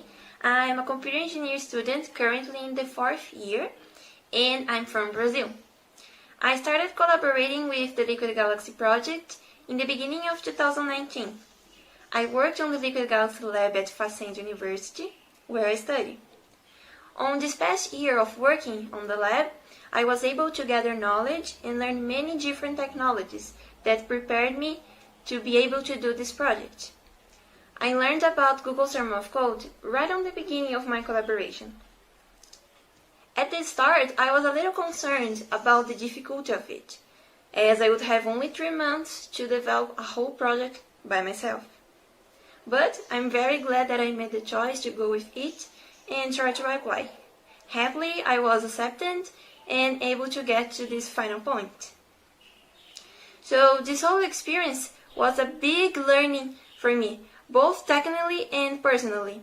In the technical aspect, I learned a lot about creating APIs, multiple processing tasks with Bash, how to do a proper documentation, and many other things that I could probably make a very big list. On the personal aspect, I've learned a lot about self-management, to deal with what doesn't work and adapt it, and also to accept that sometimes we cannot achieve the perfection, but that doesn't mean we didn't do a good job. So Liquid Galaxy is a very powerful tool to visualize data in an immersive way. There are multiple possible types of data that can be displayed beside Google Earth. So what if someone wants to create an immersive presentation that combines those types of data with Google Earth? The answer is to create a tool that lets the user create different sets of data configuration and be capable to send it to be displayed on Liquid Galaxy.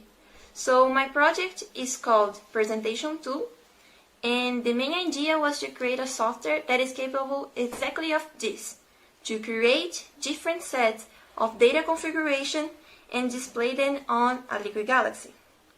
For that, I developed an API and a user interface to help users on this task. So the API I developed proposed the execution of different types of media at the same time, processing multiple programs with Bash to show big chunks of data at the same time and alongside Google Earth and other applications. This media can be grouped in what I call a presentation. A presentation is a set of configurations in a JSON users can send to the API to programmatically open media in different positions, screens, and time. Each presentation contains its basic information, like name, description, category, and audio, and its slides. Just like in a presentation tool, like PowerPoint or LibreOffice, for example, users can create their slide. Each slide has a duration and its orders of execution, so users know exactly when it's going to be executed and for how long. Inside the slides, users can add different media like images, videos, audio, and also sync with Google Earth Flight 2 functionality. The API is also capable of managing presentation functionalities, from executing and stop to CRUD operations like create, delete, update. It's also possible to share the presentations already created by using the export endpoint that downloads the presentation as a .zip, and to import the presentations that were already exported with this endpoint of the export. So that enables the users to share presentations between Liquid Galaxies. I created the API using Node.js. I used MongoDB as a database. I chose Mongo due to its NoSQL document-oriented approach. As the presentation object follows the JSON notation, the format used by Mongo on its document makes it very easy to just get the document and use it on the server. So Mongo stores documents in a format called JSON, which is pretty similar to JSON, meaning that we don't need extra parsers to get from the DB and use it on the presentation functionalities. To open the media, I used FFplay for audio, NPV player for video, and FE image viewer for the images. I also use Image Magic to get information about the image, and to also cut the ones that are used on the share screen functionalities. A very important library that I used was called Child Process. Thanks to it, I was able to do all the interactions with the shell from inside the API, including launching the Open Media scripts. So everything that I've done to do with the execution of media and stopping execution and dealing with cutting, I use Child Process to get to either execute a script that I created on Bash or to directly execute some functionality in the shell. My API can be used without the created user interface. I recommended using Swagger, so you can either use the Swagger UI that is located on the base route of the API, or you can use with softwares like Postman, or even create your own user interface to use it with the API. As creating a presentation is not a very simple task, having to write the JSON by hand and send the media to the correct places using the upload endpoint and so on takes a little hard work for the users of the API. I developed the user interface using Vue.js to facilitate the creation and managing of these presentations, so users don't have to keep writing the JSON by hand or use directly the Swagger UI or Postman. So that's for users to have an easier and faster way to interact with my API. So I'll be showing you the front end over in the next clip. This is the user interface I developed. The first thing you see when you run it is this welcome page where we have the logos of all the partners and also a brief description about the project. Users can choose between exploring right away the application or to launch a demo that will execute a demo presentation on the Liquid Galaxy. So let's choose to explore. Here we have the home page where we can see all the presentations we have stored on the Liquid Galaxy. On the top part of the home page, both buttons here, the one that shows the logo and the one that shows the application name, both of them returns to this home page when clicked on other routes. For example, inside the builder, if you click here, it comes back to the home page. The About button, if we click it, just opens up that welcome page again, so we can see the information about the partners and the project, or launch the demo. The Settings button for now has only one functionality, that is the clean storage. The clean storage functionality is basically to clean up the media master storage that we have on the master machine. If we start having many presentations, the storage keeps getting very full, and if you want to just clean up some memory space for the computers, we can use this endpoint. So here we have 5 presentations, one on each category that is possible to create. So at this moment you can create presentations of nature, history, real estate, education, or travel themes. We can use those filters on the top to search either by name or by category. So for example, if you choose national, we can see the presentation that is called for national parks.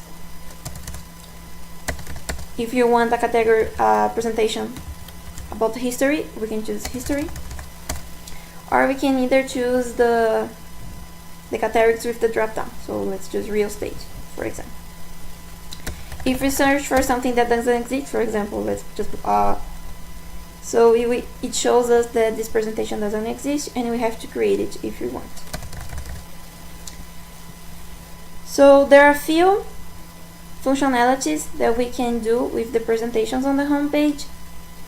The first one is to play it. So if we hit on play, if we click it, we play it on the Liquid Galaxy. So right now with the Liquid Galaxy, it's replaying the Brazil presentation. And here on the user interface, we can see the name, a brief description, and we have the stop button to stop the execution. So let's just stop. So here we can see it was stopped with success. We have other options to do with presentations. So we can export. If we click export, it will download a .zip with all the information about the presentation. So it will contain the JSON object and all the media that's used on this presentation. If we hit edit, we can change the information about it, including all the media that we have there, the name, the description, all the basic information and the information on the slides.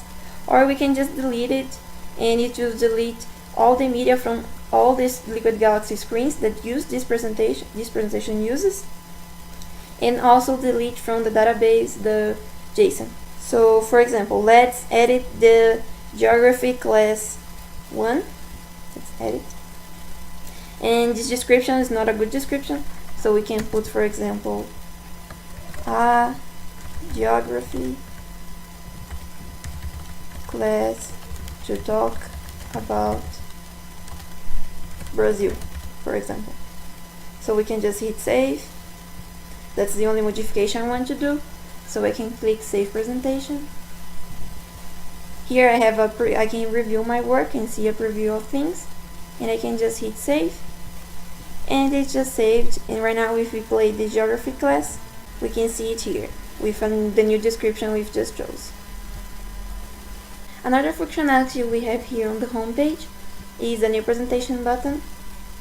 We can either import a presentation, so we can choose a .zip that was already exported before with the user interface and import it over here.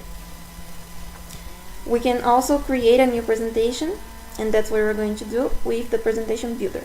So if we hit new, so this is the presentation builder where we can create our presentations very easily.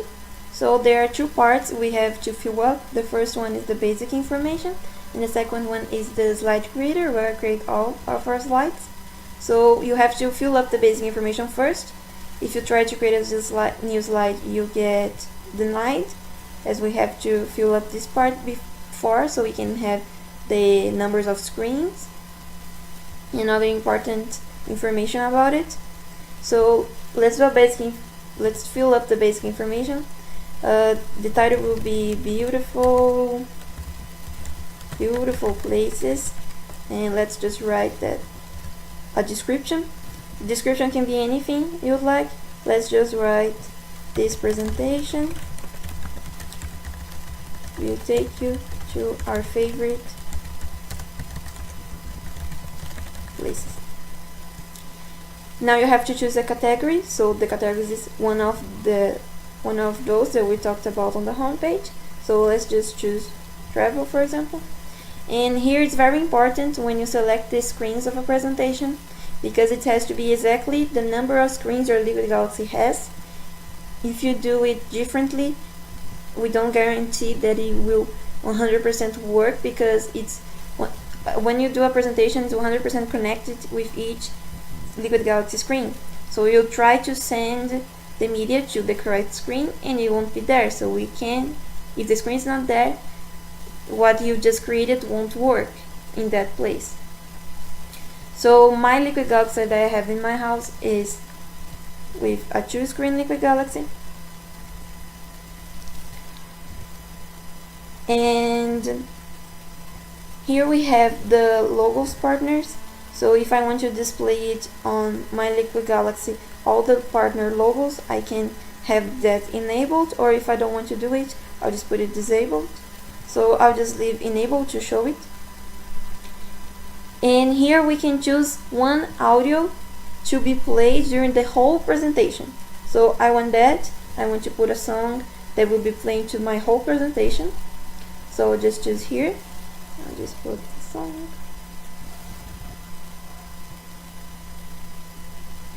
And now that I fill up, I'll just hit save. I can edit later if I want.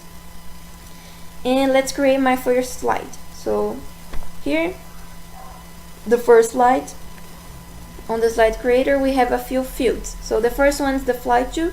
So if you want this project to be run together with Google Earth, so like on Google Earth on the back and this project on top, you can integrate it with the fly to system. So we can choose here a place to fly to. So let's just fly to Rome. You see that here we have a note saying that audio for this slide is disabled. It's because if we choose a song to play for the whole presentation, we cannot put a song on the specific slide. So if you want to put a specific audio for each slide, you have to disable the whole presentation audio. So okay, the next thing you have to do that is required, it's very important to do it, is to set a duration. So this is like, I'll just put 20 seconds, pretty fast. And at this part we have where we add the medias. So we can add at this moment image or video at this part. So if you choose to add an image, we can come here and just choose an image. I'll just find the image.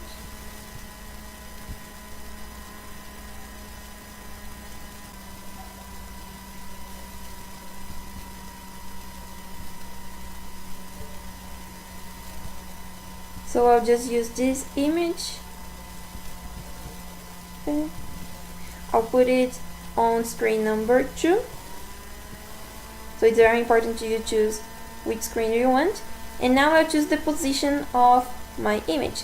So when using images, you can either put on only one screen, or you can use the sharing screen positions, that you are able to put the image on a left screen and half of it will appear on the screen on the right. So we have screen number 2. I want to use only one screen position, so I'll just put it on the center, then I hit save.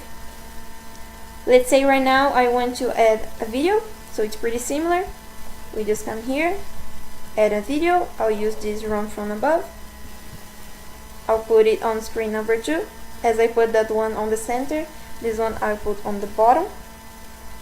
For videos, we still don't have the functionality to use sharing, only one screen positions. So save. And that's it for this slide. So if I finish, I click save slide. And here we'll see a list with all the slides we have for this presentation. We can preview a slide, so we can see how it's looking like the duration. We can see there's no audio, where it's flying to on Google Earth, and what are the medias we already have configured and where they will be. You see the sharing partner are empty. It's because none of them are using the sharing screen functionality. So if you keep working, we can also edit the slide. If we click edit and change anything we want, or we can delete it, just clicking here. Let's create one more slide. This time we're going to Hawaii. Also 20 seconds. Now I'm going to use the sharing screen position. So let me choose an image of Hawaii. Here. Hawaii.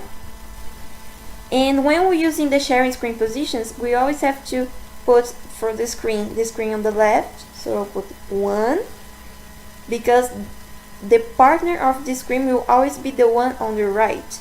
So if we put 2, for example, it will be 2 and 3.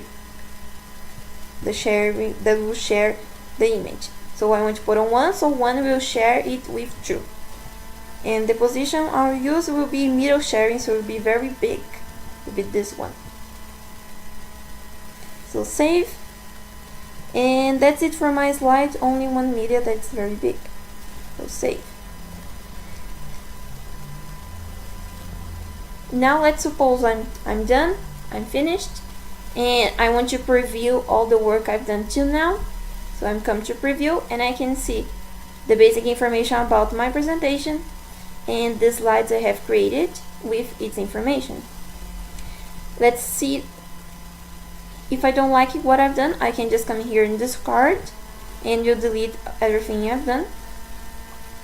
And I can also just go and save the presentation. So let's save it. On save, you can see the preview of the work you have done before saving. If you don't like what you do, you just keep working, or you can save it and send it to Liquid Galaxy. So let's click save and send. And it comes to the home page and starts saving to Liquid Galaxy.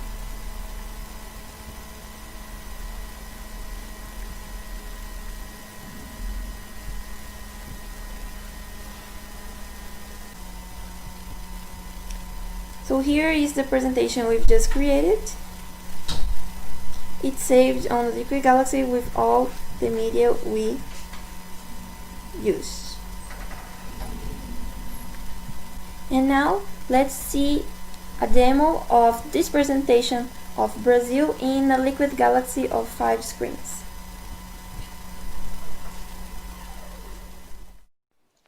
This demo presentation I created is about Brazil. So we're going to travel to all 5 different regions we have here in Brazil and see a little bit about each region and the states. So the first slide we are seeing is about Northeast. We are using the share screen functionality on screens number 2 and 3, and the one screen templates for middle, top, and bottom.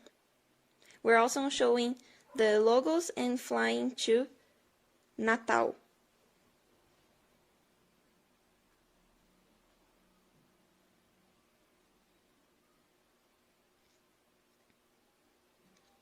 The second slide is showing the North region. So we're seeing a video of the Amazon rainforest.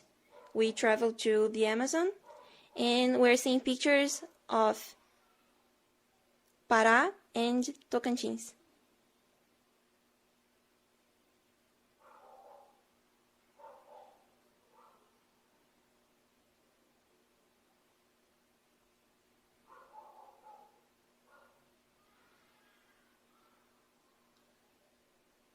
Now we are on the Middle East region. We fly to Brasilia, and we're seeing some pictures of Goiânia and Brasilia.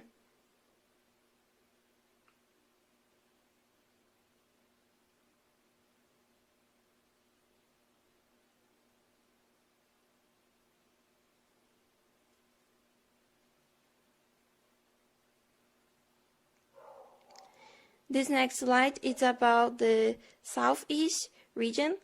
We're seeing a video of São Paulo and also some pictures of Rio de Janeiro and Minas Gerais and Espírito Santo.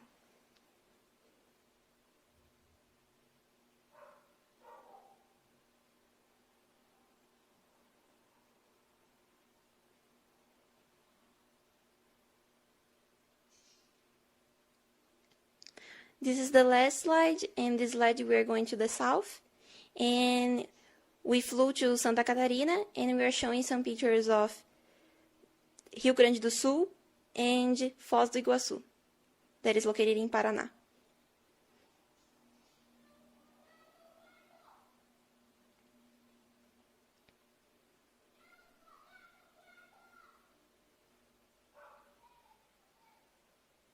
And that's the end of our presentation about Brazil.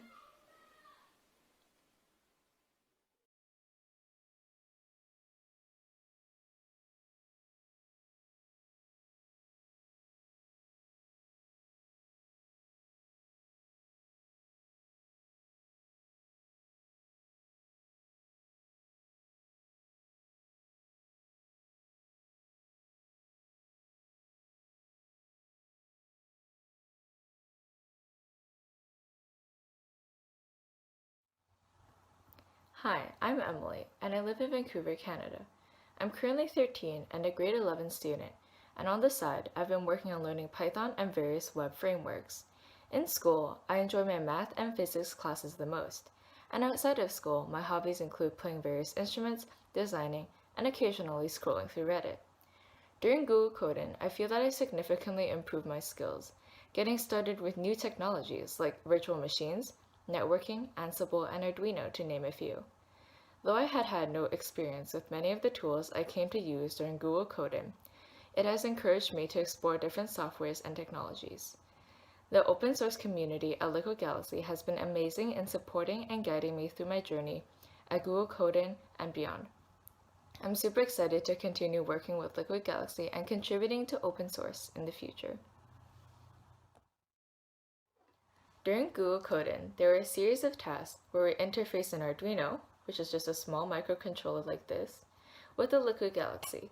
Some of these tasks included using Wi-Fi with a board like this, or various buttons with just the normal Arduino, and other sensors like piezo's and ultrasonic sensors.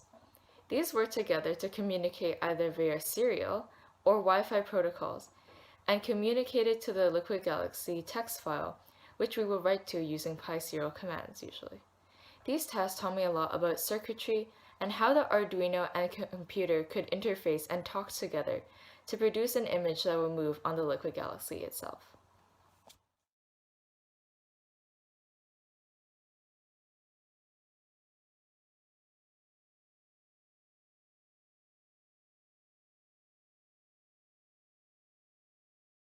Hi guys, it's Emily, and this is the Jamstack Hugo tutorial for this episode of the GCR's podcast. Last episode we were talking about the Jamstack and static site generators and how they're changing the face of the web as we know it today. As a reminder, the Jamstack stands for JavaScript, APIs, and Markup, and it's a stack that, in combination with CDNs, is being used to create static sites, which means that there doesn't need to be a server or a complex web application behind a simple web app. So today we're going to be getting started with Hugo, one of my favorite frameworks for building static sites. It's really fast and really easy to get started with. This guide assumes a basic knowledge of the command line and Git. As well, you should have a basic understanding of how websites work, such as HTML and Markdown. Alright, so the first step to getting started is installing Hugo itself. It's available on a variety of operating systems, so you should be able to find a distribution and a tutorial on the installation page. As some quick links, on macOS, if you have Homebrew, you can run brew install Hugo. The same if you're on Linux and have Homebrew. On Windows, you should probably use Chocolatey, so choco install Hugo -confirm. If you're on Scoop, you can use Scoop install Hugo. And on Linux, you can run sudo apt-get install Hugo on Ubuntu and Debian-based systems. And on Arch-based derivatives, you can run sudo pacman-s Hugo. If your distribution isn't listed on the site, you should probably be able to find a tarball in the GitHub releases. Alright, so the first step to actually getting a Hugo site up and running after you've installed Hugo is to check that it's actually installed. So if it's properly on your path and installed correctly, you should be able to run Hugo. However, it's obviously not going to work because Hugo actually requires a set of very specific folders and configuration to get started. So to get started, we're going to run Hugo new site, and then I'm just going to run it in the current directory. So congratulations, we've created our new Hugo site. Then we're going to be able to download a theme, but before we do that, we're actually going to have to git init. I assume that you have Git installed properly on your system and that it's working. So by initializing a Git repository, we'll be able to actually add Git submodules for our theme, which we'll be talking about later. While we're at this point, I'm also going to introduce the Hugo server command. What this does is it renders it into your local host at the port 1313 usually if you haven't configured that globally. So basically what this does is it creates a preview that you can later access in any web browser, for example. However, we don't have anything in our theme quite yet, and it's just going to be an empty 404 page. So let's get started in getting a theme. Something that's also great about Hugo is that they have a huge catalog of themes. You have themes for blogs, themes that are responsive, minimal, clean, and lots of tags. So it's really easy to get started by just cloning one of these into a Git submodule and then just adding that to your blog right away. And then you don't have to do any CSS or HTML work by yourself. Though we will be going into how to customize these pre-made themes and even build them from scratch later on. So the theme that we'll be using for our tutorial is called the Anubis Theme. It's authored by Dmitry Kolosov, and it's just a really minimal, really clean theme that has just enough capabilities for us to really illustrate what Hugo can do. So this is what the demo looks like on the website.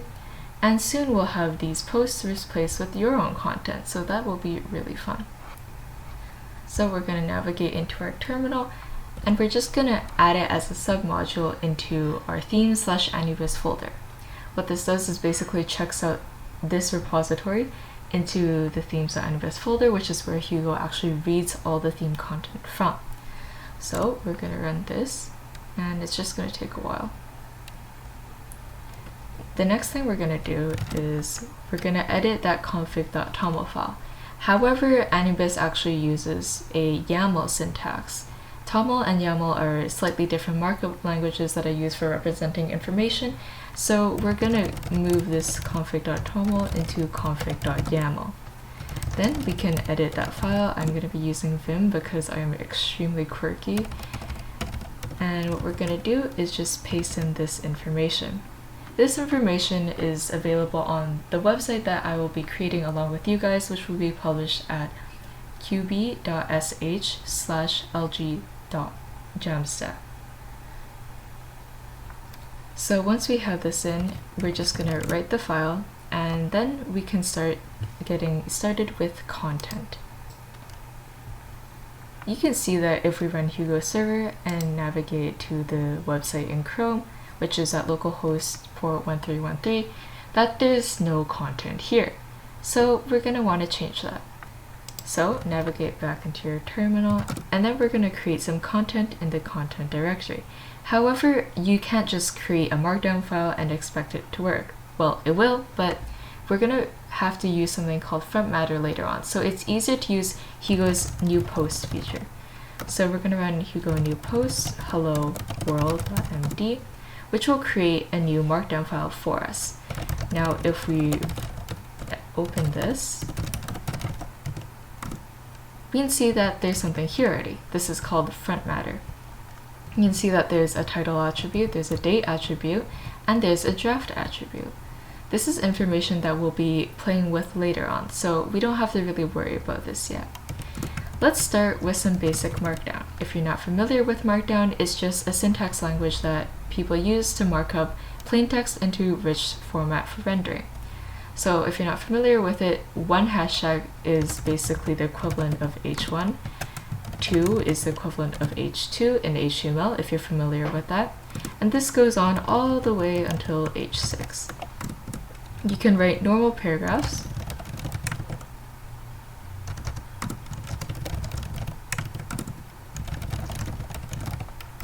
and notice that here there are 2 spaces. This will produce a line break, and this new line in between produces a paragraph break.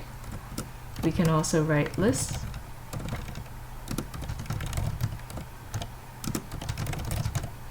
and we can also have ordered lists. We can write code just by indenting it with 3 backticks, and you can even have syntax highlighting. So def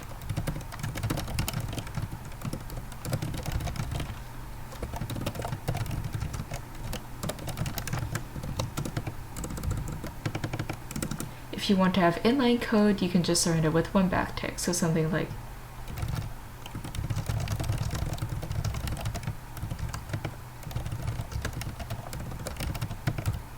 you can add images, so you're going to have to put brackets and put the alt text in between, and then have parentheses with the link to image.png.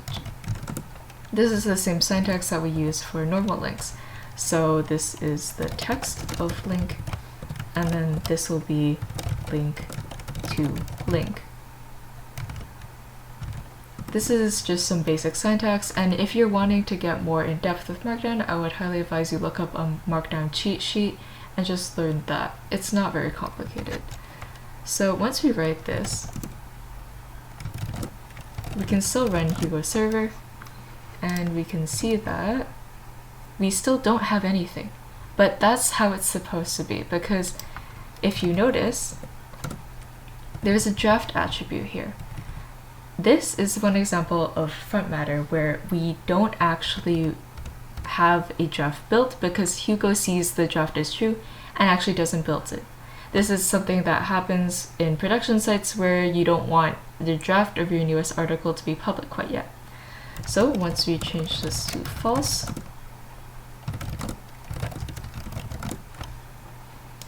and reload, we can see that our content is now here. And if you enter this, you can see that it's nicely rendered. Of course, these images and links don't actually work because I didn't put in actual links, but if you put in real links, they'll actually render nicely. So I've gone ahead and transformed all the content from this workshop and this script for the video into Markdown format and put it into this Hugo site. So this is going to be kind of like a meta tutorial, if you will. So now when I run Hugo server, I'll generate a site kind of like this. So as you can see, you have installing Hugo, skeleton, and all this information. And we can also see that there's a post section. However, there are several things that I'd like to change about this theme. For example, I don't want the theme name to be Anubis. I would like to put like my name here, for example. And also I'd like to have this be in dark theme. So these are all things that we can configure by changing the theme itself. So let's get into how to do that. Alright, so the first thing we're going to do in order to edit our website is to edit the config.yaml file that we're doing in step 2. So the first thing we're going to change here is this title. This title is what goes at the top of the page, so Anubis, Anubis.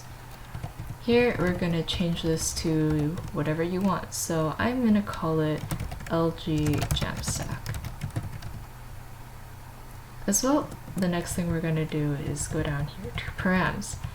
The way that we can change it so that there's a dark mode and a light mode is actually to change this to auto.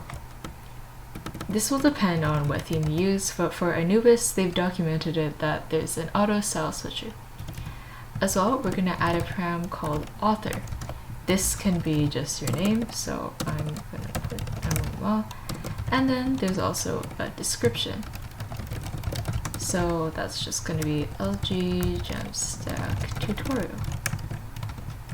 Now if I write this file and run Hugo server, then you can see that this has changed. And as well, we have Emily Ma 2020 at the bottom here. We also have a theme changer. And as well, if you go read more, then it's still the same theme. Another feature of this theme that we can use is the favoriting feature. So for this to implement this feature, we're going to have to go back into the contents. So we can cd content posts, and let's change, for example, the first file. So here, remember this is, here this is called the front matter. So what we're going to have to add is a favorite true. So this is going to add a special star next to our favorite blog post. This is a feature that, again, is not implemented in every theme, but it is in Anubis. So this is just going to help you get an understanding of how front matter works. And now if I exit here and run Hugo server again,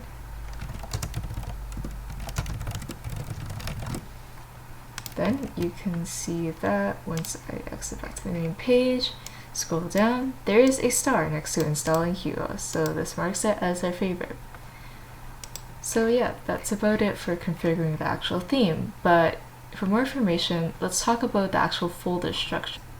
If you're interested only in what we've already done, and that's good enough for you and you don't want to customize your theme further or create a new theme, then you can just skip the next few parts. But for those of you who are interested, I'm going to go more into the detail of the folder structure of Hugo and what each folder and file does. So if I run tree, you can see that there are a lot of files. So let's start with the content. So content, the subdirectory post contains all our posts. This directly affects the URL structure. So Hugo will take content posts as localhost 1313/post/00, for example. However, if you'd like to have, for example, an about page, you can put that under content/about and not have that under content/post about. This will make it so that the about page, if directly under content, will appear as localhost 1313/about. But these posts in the content directory, you can also put HTML if you want a special layout, for example. I wouldn't advise doing that because sometimes you can mess up the actual internal structure of Hugo. So I would recommend that you instead specify a layout parameter in your front matter of your markdown, just like we did for the favorite. So with this layout, we can reference things in our theme. So in our theme, you can see that there's one big directory for Anubis. Let's start, for example, with the static folder. The static folder contains all the CSS and the style toggles that we used. These directly affect the layouts. The layouts are what I recommend that you use if you would like to customize each layout, for example. You can see that there are a couple of folders. You have default, which contains all the default files and all the file content. So, for example, the space of contains the header, the footer, and all the things that you can put in from partials, for example. As well, we have a list, RSS, and these are basically overriding the default Hugo themes. Single refers to the content page that we see when, for example, we click into here, and then list refers to the page we see when we clicked into archive. Now you see this partials directory. This partials directory contains a list of partials, or basically short snippets of code that you can reuse in all of your HTML files. As well, we have an index.html, so if you're familiar with HTML, that's just the landing page or the first page that you usually see when you get to a site. If we scroll up, you can see images directory, and as well you can see a couple of example sites, but those aren't built in. So the next most important directory is the archetypes. Archetypes contains a default.md file, and this controls what's generated when you run Hugo new post / whatever. So for example, if we think back to when we were running Hugo new post hello world, we saw that there was the date, there was the title, and there was the draft attribute. This is all controlled in the archetypes. You can see that there's also a static directory, but there's nothing in it. This is where you'd usually put logos and other site-specific resources. Data is also a really important part of Hugo in that you can put JSON and other data formats such as CSV and TOML and call that data directly from your post or from your layout. So if you're interested in making data-driven content, that's definitely where you should go. And finally, the config.yaml file, that's just where you configure your site. So as you can see, it's not very complicated and it's very self-explanatory, but if you'd like to get more involved with customizing a theme, I highly recommend the Hugo Documentation site. This is a centralized place where they talk about Go templating, which is the formatting that Hugo uses, as well as like the curly bracket syntax. As well, they talk about partials, they provide a lot of examples for data-driven content, and it's a great place to go if you'd like to look into, for example, translations or adding images or stuff like that. So we're coming to the end of our Jamstack tutorial now, and you're probably thinking, how do I get my website on the web? So as it turns out, you can't just take all the files that you find in your file tree and just put that on the internet, because you don't have a direct HTML index.html for it to read from, and essentially it's not going to look very pretty either because the CSS isn't linked properly. So the reason we call Hugo a static site generator is because it actually generates the files for you and creates a static site from all these special files that it reads. So how do we do that? It's very simple. You just run the Hugo command, and as you can see, it's processed a bunch of pages for us.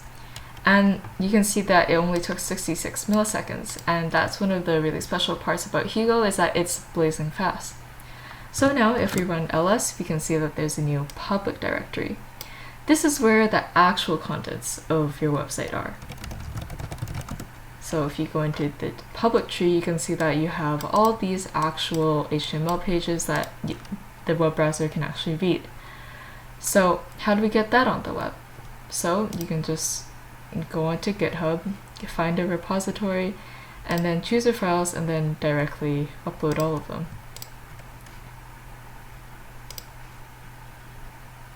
You can then commit and then have that all uploaded to GitHub. I'm not going to go into the details of how to update GitHub pages or Netlify, and those tutorials can be found on the Hugo page itself. I usually recommend having a repository just for the code and perhaps having an alternate branch or alternate repository for the actual generated contents of the website. As you can see, we've created a great site and we have a lot of content here in just a short period of time. You might be able to see why Jamstack and its related technologies are so appealing for developers. We can work on the code of the website and style it up ourselves without having to worry about the content, which is completely decoupled and written in an easy to understand markup language that non-technical content creators can also work with. Another thing that you might want to consider adding to your site is something like Netlify Cms. It's a CMS, which stands for Content Management System, that works with Git, so that's ideal for developers, and it adds basically a WordPress-like interface to a Hugo static site. This deployment can also be automated, and it makes just development really fast in general, which is why a lot of developers like the Jamstack. So thank you for following along with this workshop, and I hope you like the rest of the podcast.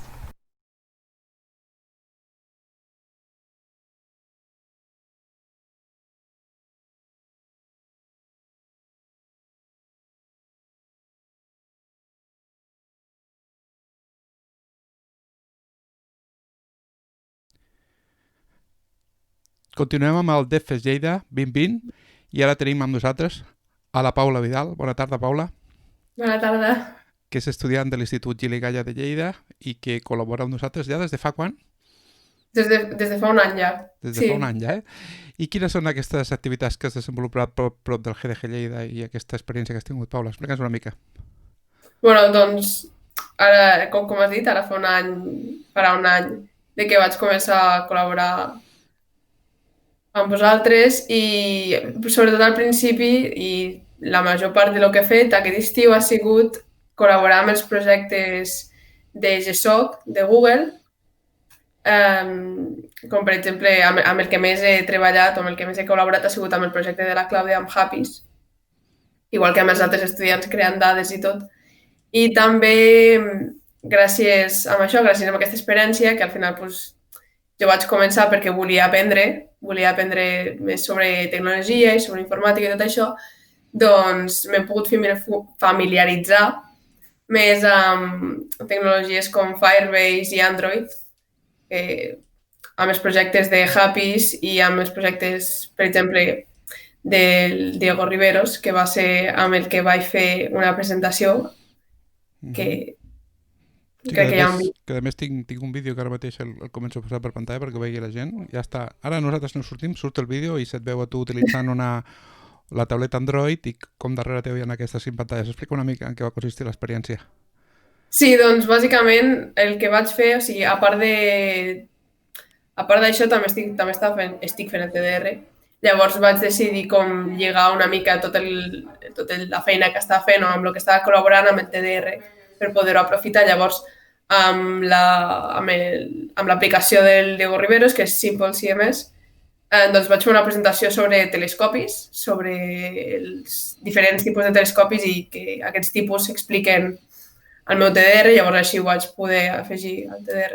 I això fes nada més amb la tecnologia Liquid Galaxy, que també va ser originalment de Google, i és la que treballem als laboratoris TIC, que a més portes molt temps veient-la, perquè tot el que heu fet a Happys també té a veure amb això, no?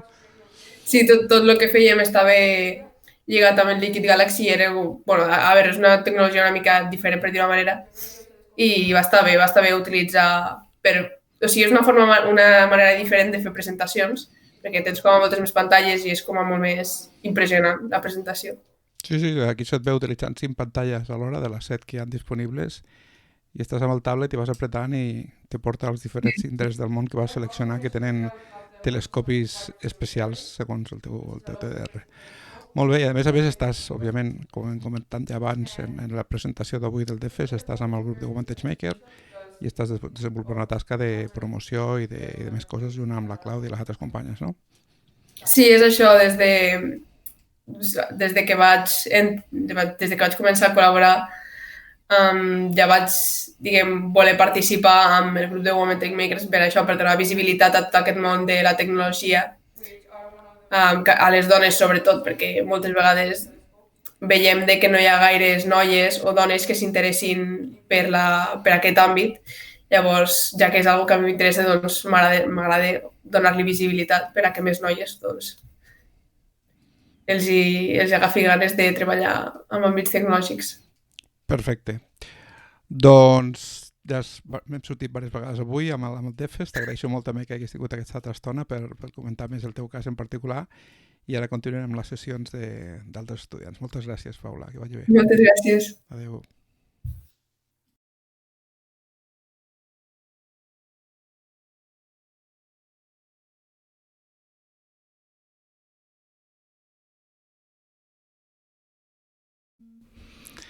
Doncs continuem amb el Devfest Lleida 2020 i ara tenim amb nosaltres a l'Ester Pintor, que és cap d'estudis de l'Institut Torre Vicenç, una entitat educativa de Lleida amb la qual tenim molt bones relacions i hem invitat avui perquè precisament tenim fins a 3 estudiants del Torre Vicenç que estan participant amb el Devfest. Per això li vull donar les gràcies a l'Ester que estigui avui amb nosaltres i a més la convido a que us adreci unes paraules. Ester.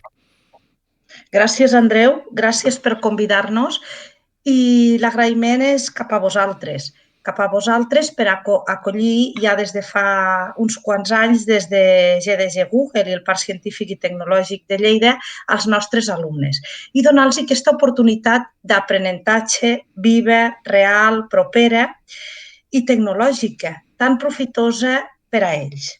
Tant des dels alumnes de primer de l'ESO com als alumnes que tenim a segon de batxillerat.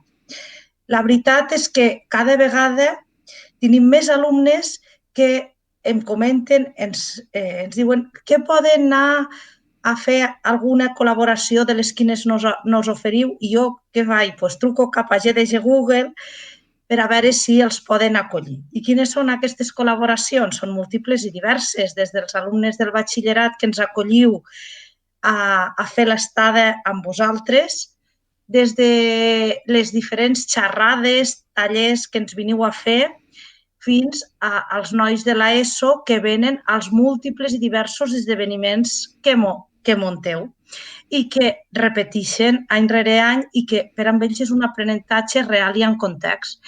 I de veritat que molt agraïda per aquesta col·laboració. Espero que puguin continuar tenint aquestes oportunitats i compteu amb nosaltres pel que sigui. Molt bé, gràcies, Esther, que sàpigues que l'interès és recíproc i també puc dir l'amistat i la relació, perquè ja portem uns quants anys, i que esperem seguir. Mira, com a anècdota et diré que l'esdeveniment que fem avui és el 8è ja, que fem d'aquesta mena del Devfest, que tenim avui, malgrat ja saps que durant l'any fem molts esdeveniments, sempre divulgatius, és la nostra intenció, o tallers formatius, però d'aquest concretament, que seria el més gran que fem a l'any, és el 8è, o sigui que en portem ja uns quants anys, quan ja fa 9 que el vam presentar el que és el GDG Lleida, el grup de developers de Google, que viu al Parc Científic i amb el qual els nanos, entre altres activitats que fem al parc, tenen aquesta relació. Doncs moltes gràcies per estar aquí amb nosaltres i ara tot seguit passem a presentar precisament a uns dels vostres estudiants que estan fent activitats al Parc Científic. Moltes gràcies, Esther. A vosaltres, Andreu.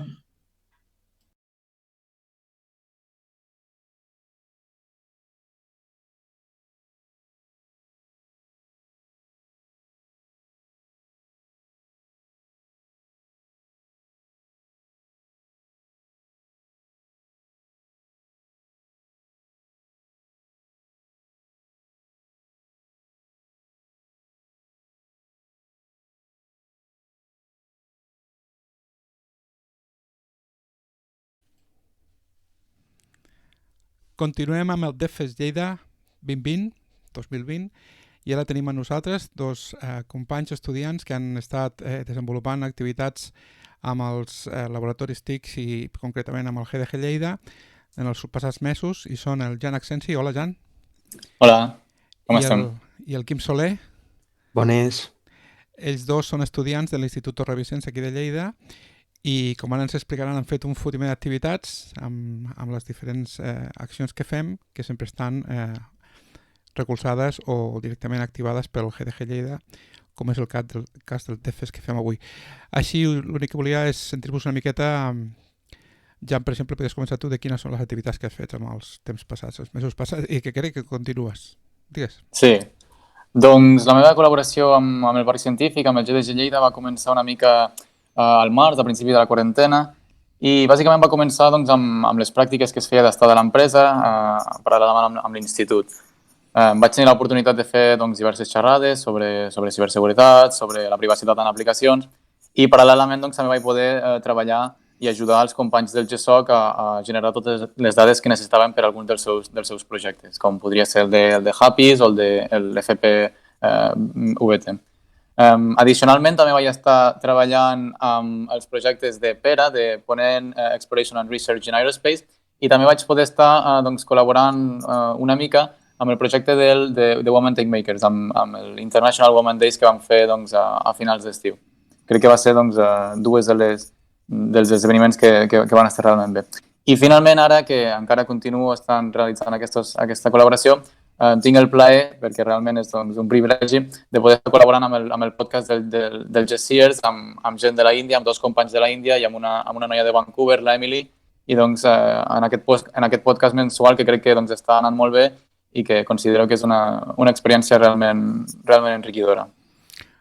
Tens una llista llarguíssima. Ara li passarem la pilota al Quim a veure què ens explica ell, perquè, a més, Jan, i ara que explicarà el Quim, moltes d'aquestes coses tenen que veure directament amb totes aquestes coses que fem als laboratoris TICs que tenen molta relació amb Google. Dintre de tots aquests projectes, diríem quasi amb tots els projectes, no? Has tocat sempre la majoria de vegades tecnologies Google, no?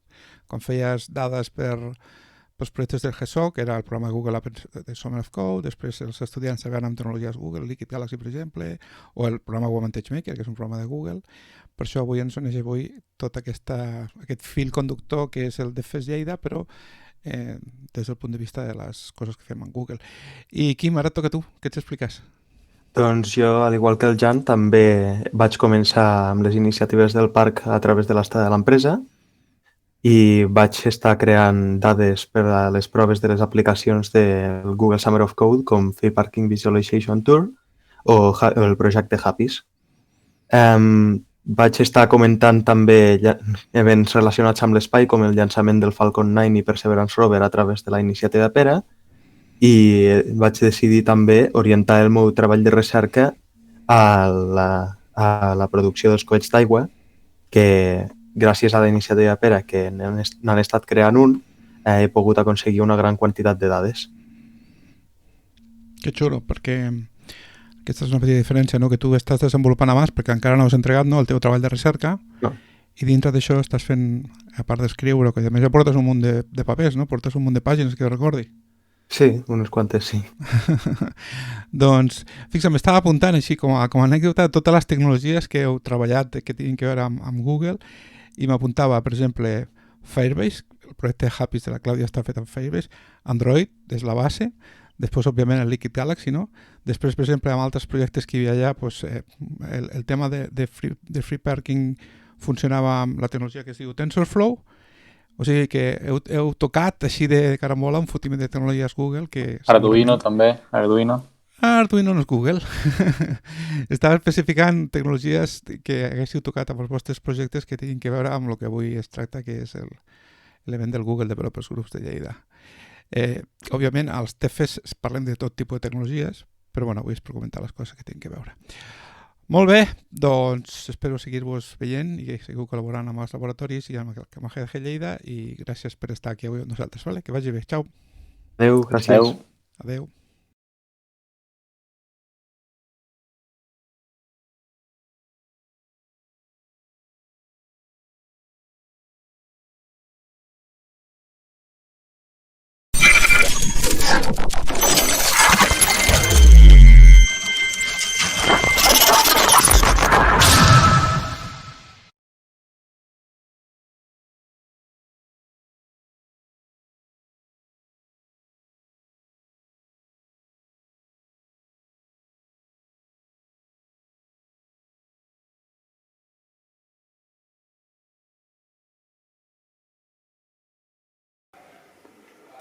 Hi, my name is Gabriel, and I'm going to explain you and show you what I've been doing during this whole CSOC 2020.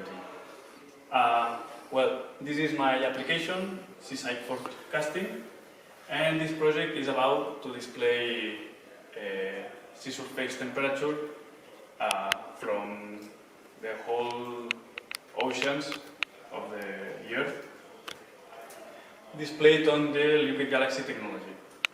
To achieve this, 3 cases of use have been raised where the clustering method has the main role to create temperature regions that are going to be displayed. First of all, we have the historical case where the data is stored in local files. Then we have the real-time case where the temperatures are downloaded and treated in live. And finally, we have the future case where the temperatures are predicted using a deep learning prediction model. The application has been developed mostly in Python, everything including the clustering methods, the prediction model, the data management, well, in short, everything that makes the backend of the application. Then the backend runs in an environment developed in Django. Django is a Python framework that facilitates the task of launching the application since it contains a web server. And as far as the front end concerned, it's developed using HTML and JavaScript web technologies. Now I'm going to talk deeply about the different cases and which are the main important points of each one. First of all, about the historical data. As I said before, this case uses stored data, and in order to create the display temperatures, we are loading this data using an interface. In this interface, we select the region and select the dates that we are going to display. But first of all, I'm going to explain where this data came from. This data is previously downloaded from the Copernicus CDS API, where Copernicus is an European Union's Earth observation program, and it offers information services about satellite Earth observations. The API allows you to get all kinds of information about the climate in the Earth, for example, different kinds of plots, dynamic maps displaying temperatures, or just the raw data of different days, which is what we have been done with the stored data. The stored data has been downloaded from the API, has been treated, filtered first of all, and converted to CSV files. The filtering process done with the downloaded data involves mainly the simplification of geospatial data, because the downloaded data has a very high resolution. So the resolution was reduced to points every 0.5 degrees maximum, using the mean in the area. Going back to the application, what I've been done to run is to choose a map region that I want to display, and the dates with date pickers, which are the days that we are going to see displayed on the Liquid Galaxy. The date pickers on the interface has been limited to the days that we have in our data, just because avoiding the user to select dates that we don't have the information. So once we have the region and we have the date filtered and have the date submitted, the process of the application does the following. First of all, from the stored data, we take the data for the dates that we have selected, and then we take from this filtered data just the data inside the region that we want. To do that, we are converting all the latitude and longitude pairs into a geospatial point object and check if it's included in the GeoJSON object that we have downloaded or previously created, that it are the different oceans. This is one of the heavy points of the application, depending on the hardware, but it's not critical. It will just take more or less time. Once we have the data filtered, it's time to clusterize. Clustering is a task of grouping a set of objects in such a way that members of the same group, called cluster, are more similar in one sense or another. Since we are dealing with geolocalized data, in the case of our data, the similarity we are talking about is proximity between the points. So the centroids will be located almost equidistantly, creating groups of similar sizes. Once we have the group to which each point belongs, we proceed to obtain the polygon corresponding to the perimeter of each cluster by calculating the convex hull. This is the heaviest point of the application. If the machine doesn't have a minimum of 10 gigabytes of memory, it won't work fluently, and it could have memory errors depending on how big the density of the points to clusters is. Once we have the coordinates of the polygons, we use the same coordinates to create the KML polygons. And as we are displaying more than one day, it has been created one KML for each day. And the application will send inside a thread a KML to the Liquid Galaxy in an endlessly loop. And that's all about the historical case. Now let's talk about the real-time case. This case is similar to the previous one in terms of procedure, except for two things: the origin of the data, and now there's no date selection.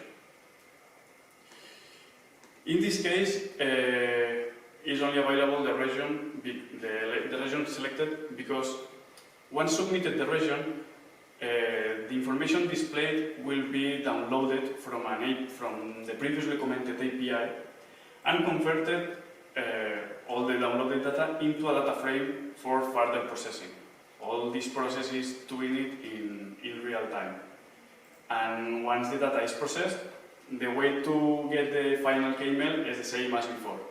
First filtering at the region and get only the data from the ocean that we want to display, then clusterize the data, and finally build the KML to send it to the liquid galaxy. As we can see, there's no place to select the date because it's downloaded from the API. We download the last day. And now, finally, I'm going to talk about the future case. This case uses data to predict temperatures, but where does the data comes from? Well, this case uses data that we have stored as we have done in the historical case. But after the filtering process, to get only the registries inside the region that we want to display, the data goes into a prediction process to obtain the data that we will be displaying later. But what does this prediction model is, and how does it work? Okay, this model was created as part of my master's thesis. The aim of the thesis was to create and compare prediction models using deep learning techniques, such as simple and multiple linear regressions and recurrent neural networks with few layers. The kind of neural network used is the one called LSTM. This neural network uses one kind of neuron with gates that allows the network to have a kind of memory between nodes. This memory is achieved with a communication between neurons. So this information between nodes is sent between them. And it sends the input information and the current state of each node. In other words, this kind of network is ideal for prediction models. And this is the problem that we have. But we are talking about deep learning, so in order to have good results, the neural networks has to have a lot of layers. So we are talking about hundreds, or not thousands, but hundreds. And in my thesis, I work with neural networks with few layers, such as 1 or 2 layers. So the result, as we will see, is not quite accurate. We are seeing that okay. Well, this is the process of the prediction data in the application. We will take the data, the stored data, and send it to the prediction model. This data, well, the information that we will see is the prediction information of an instant in the future. Okay, what does it mean? An instant in the future is based on the information you use to feed the model. So, if you are feeding the model with, for example, information from the 1st of May at 12 o'clock, the 2nd of May at 12 o'clock, and the 3rd of May at 12 o'clock, it will predict the temperature for the 4th of May at 12 o'clock. But instead of feeding with this information, you feed the model with information from the 1st of May at 9 o'clock, at 10 o'clock, and 11 o'clock. It will display a prediction for the 1st of May at 12 o'clock. So it's a future instant based on an equidistance from the registries. Okay, about the GSOC experience, about myself, it has been a very challenging experience, but I have learned a lot in several fields, since most of the algorithms used in the application I did not know or had never used. Networking and communication between devices has also been a challenge, but in the end it has been a result I am proud of. Okay, now I'm going to play a demo of the application. This demo has 4 parts. First, we are going to play the historical case, then the real-time case, the future, and finally, I'm going to play a demo that we will surf over the Earth, displaying different regions. Well, first of all, selecting the historical place. Then, as I explained before, here we have different regions that you can select the region, and this region will be displayed in the Liquid Galaxy. Then it has the date that it's limited to the downloaded data, as I explained before. Here we just have a few days, and the date pickers are limited just to these days. So if you just choose a date from, but not date to, it will display the whole dates between the date from until the end of our stored data. So let's click and submit. And this process will take a while. While means few minutes, because it has a lot to process, and the hardware, in our case, it's not powerful enough. Mostly, the most important problem here is the memory. If the application doesn't have enough memory, it probably gets stuck in some process. Here the application it starts loading the data and filtering the data in the region. This process, what the application is doing right now is taking the whole data. From this data, just takes the data from the selected dates, and then from the selected dates takes a pair of longitude and latitude and creates a geospatial point object.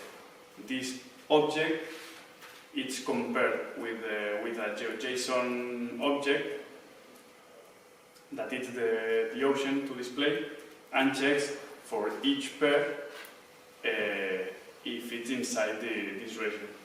Well, it's not doing just for each one. The process is done at the same time, but it needs a few time. Well, the application now went to filtering, and now it starts clustering. Clustering, it's for each region, it's creating different regions for the whole future data. We have set 200 clusters, and the algorithm is locating these 200 clusters equidistantly each other to create 200 groups of points. These points, for every group, we will take the polygon that is of its perimeter with another algorithm called convex hull, and then these polygons will be converted to a KML and displayed on the liquid galaxy. This is the tough part of the application, and it's quite sensible to the memory of the hardware. Now it's moved to the zone and create a rotating. We can see a loop where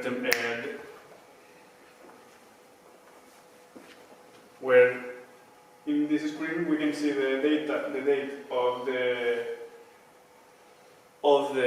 of each day that we are seeing in these screens. And also we can see the color bar representing the temperature of the zones, the different times. As I said, these are the different clusters creating with the clustering method, and in total there are 200 clusters. Now, now let's going to run the real-time case.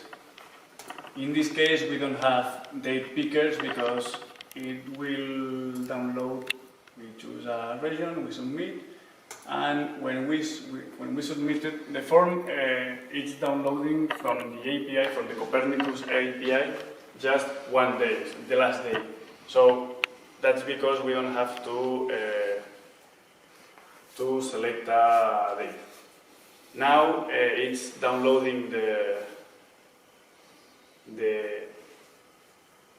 data from the Copernicus API and converting it to a data frame. This process, maybe it's one of the toughest in this part, but it's not critical either. Now we are converting, because the downloaded file is an MC file. It's a file from there. It's a file used to store geospatial data, and it's converting to a data frame that you could use in the future processes. The conversion is done, and now it's filtering, because again, with the downloaded and converted data, we have to get only the data inside the region we have chosen. In our case, it's only the data from the South Atlantic Ocean. The process to filter the region is the same in all cases, but maybe these weights are a bit annoying. After the filtering, it will start the clustering at the same way, with the same number of clusters that we have done before. And moves to the South Atlantic Ocean and displaying the color bar in the left screen.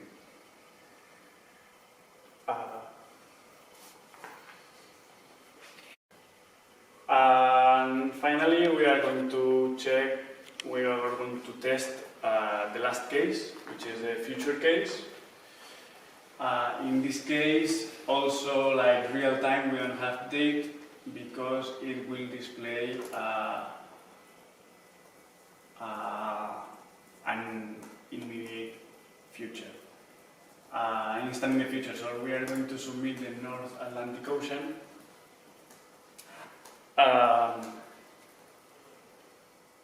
This case takes the data from the stored data, so it takes the last days of stored data and use those files, those registries, to create a prediction. Now again, it's filtering the data with the selected region, in the same way as all the cases, and now it's starting the prediction where it's feeding the preloaded model, the loaded model with the data I said before. What we will display the application is an instant future where it depends on the stored data that we have. In our case, we have data from different days at 12 o'clock. So the application is taking the last 3 days of the stored data, and we will display a 4th day at the same time, at 12 o'clock. It's also taking a while because it's also a tough process to do with small computers, but it also works. What happens? It takes more or less time depending the memory of each machine. After the prediction, the prediction will create a list of temperatures with the latitude and longitude, and this information will be used to create the clustering. Okay, now the application is creating the clustering and displaying on the Liquid Galaxy. Well, as I said before, the application, the prediction model, is made with low powerful methods. So the prediction, as we can see, it's not quite accurate, but it's for the reason of that is the model.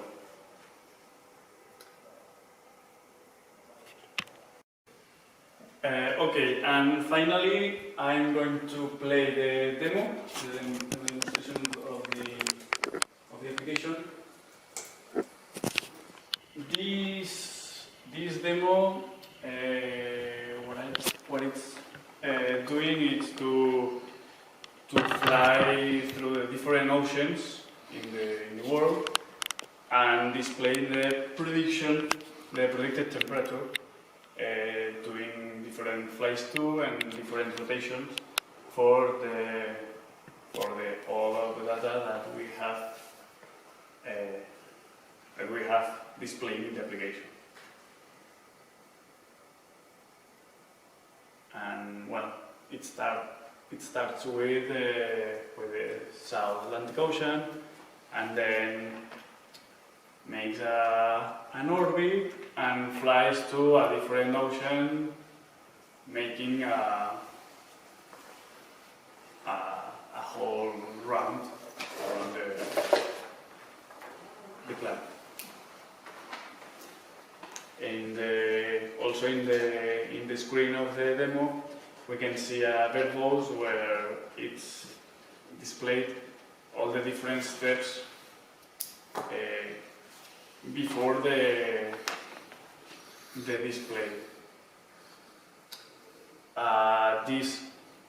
The verbose, it happens quickly because all the information that we have seen, all the information we are seeing, it's preloaded. So the demo, it's all caching files.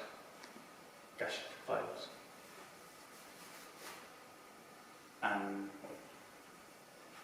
that's all.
Hello, my name is Diego Rivers. I'm currently a student of System and Computer Science with a minor in psychology at the University of Los Angeles, Bogotá, Colombia.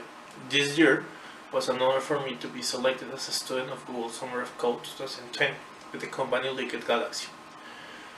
I've been working with Liquid Galaxy all the summer in a project called Simple CMS.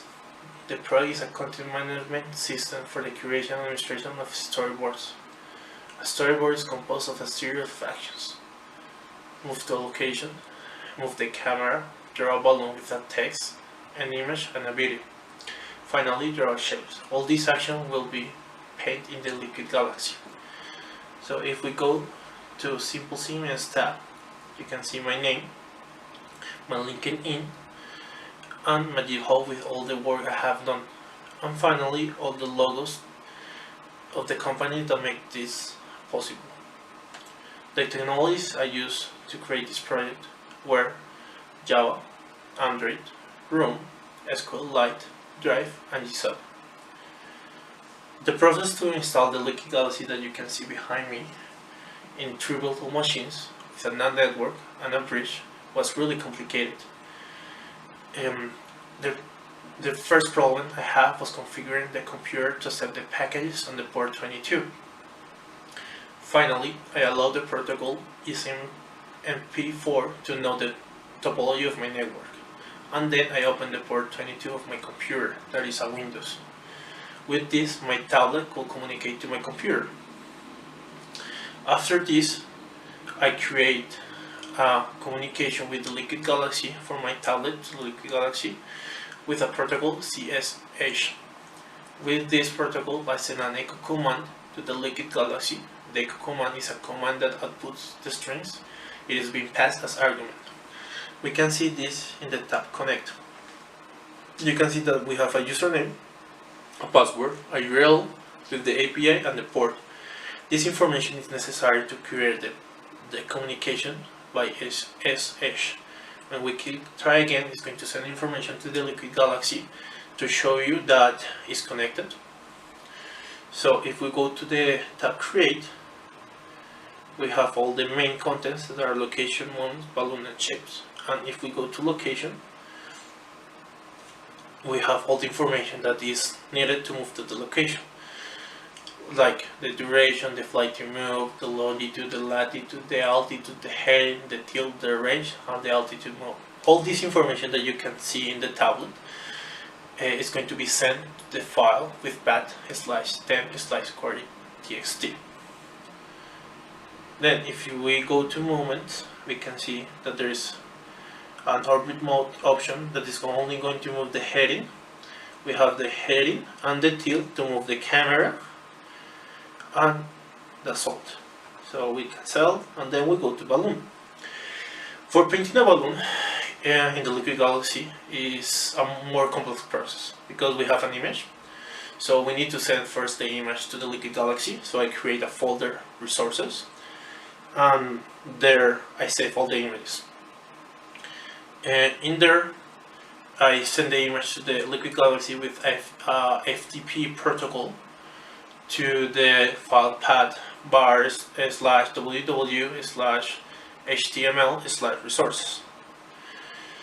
Then, after sending this image with the FTP protocol, I send the KML to /www/html, and I send the path. I need to route it on the file kmls.txt.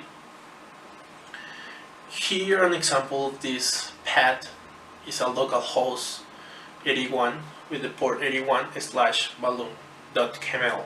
It is important that the port is 81. If you use a different port, the Liquid Galaxy will not find the KML. Then, if we go to the main content shapes, we can see that there are points. We can add a point if you want.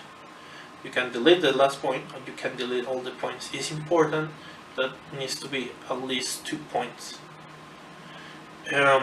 I send the file to the KML. I send the KML, to the folder and write the file path in the kmls.txt. If you can see on the top to the left, you can see that there is an extrude option. If you click it, this option will fill up the space for the graph to the point. So you can save it locally, or you can save it on Google Drive. First, save locally. So if you go to my storyboards tab, you can see that there is a save storyboard that I create with a demo, and you can delete it. If you click it, it's going to pop up all the information in the create. And if we go again to my storyboards, you can see it again.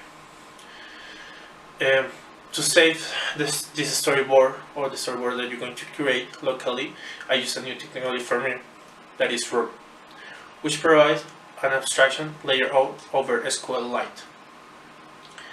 In the case of saving on Google Drive, I use the API that Google Drive gives us, which I never used before, so it was a new thing for me.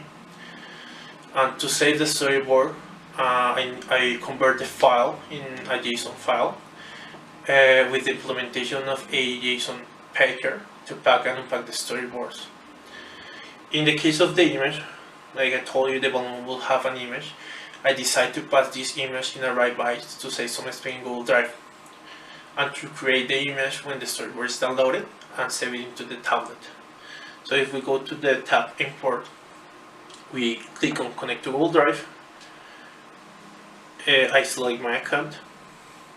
It's going to start searching the file from Google Drive, download it, and you can see it in the recycle view. If you want to update it, you just click update it, and it's going to download again the files. If you click one of the files, it's going to download the file and pop it up in the create tab. Then if we go to the account tab, we can register also in the application.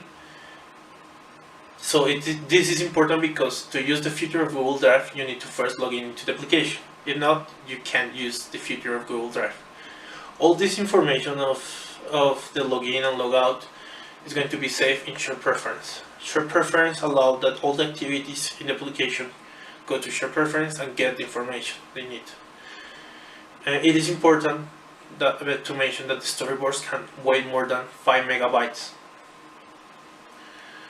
If we go to external API tab, we can see that there is all the GDA communities around the world.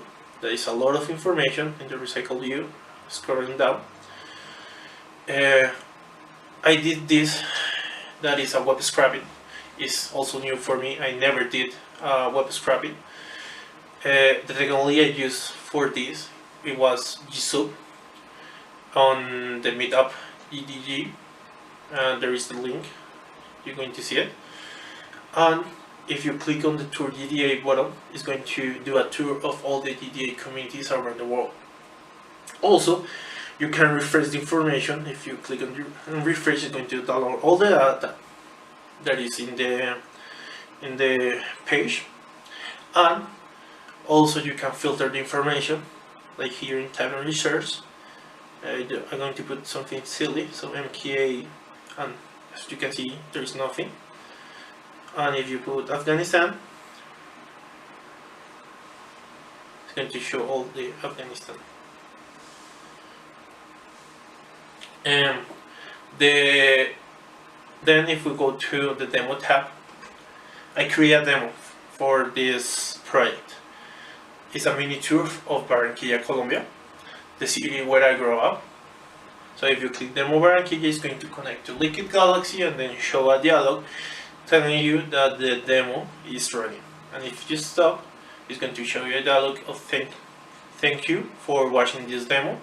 I hope you like it. All the GDA community's information and the demo information are saved in the APK. So when somebody installed the application, they will have the information there. In the final tab, that is help, you're going to find all the information and explanation of the button and icons. So if you scroll down, you can see the buttons with the shapes and everything and the explanation of that button.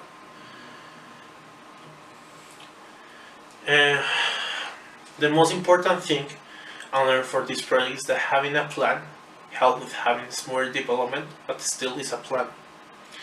And it's not necessary to follow the plan step by step. We need to accept that there will be always problems, and we need to find a way to solve them.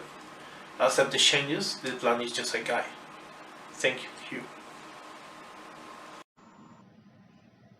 Hello, we're going to do a test of the project Simple CMS in the laboratory. For this, we create a storyboard that is loaded in the application. We click on the test button to start running the action of the storyboard. As we can see, the liquid galaxy moves to a location, where a small shape is drawing the liquid galaxy. Then, the camera moves around the point.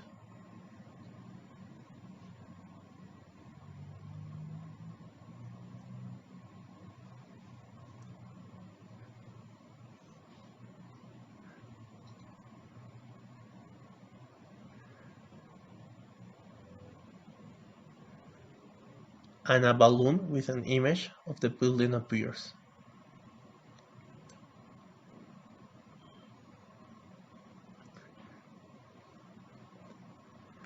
Afterwards, it travels to the next location and draws a balloon with the image assigned.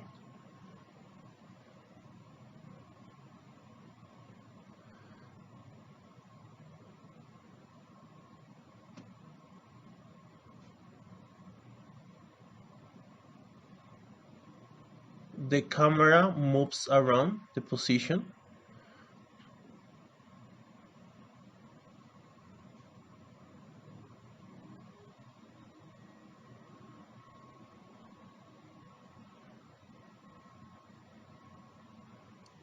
and proceeds to travel to the next location.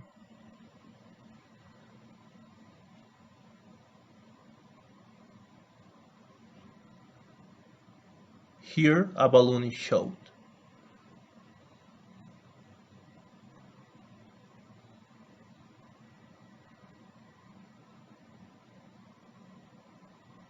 The camera realizes a movement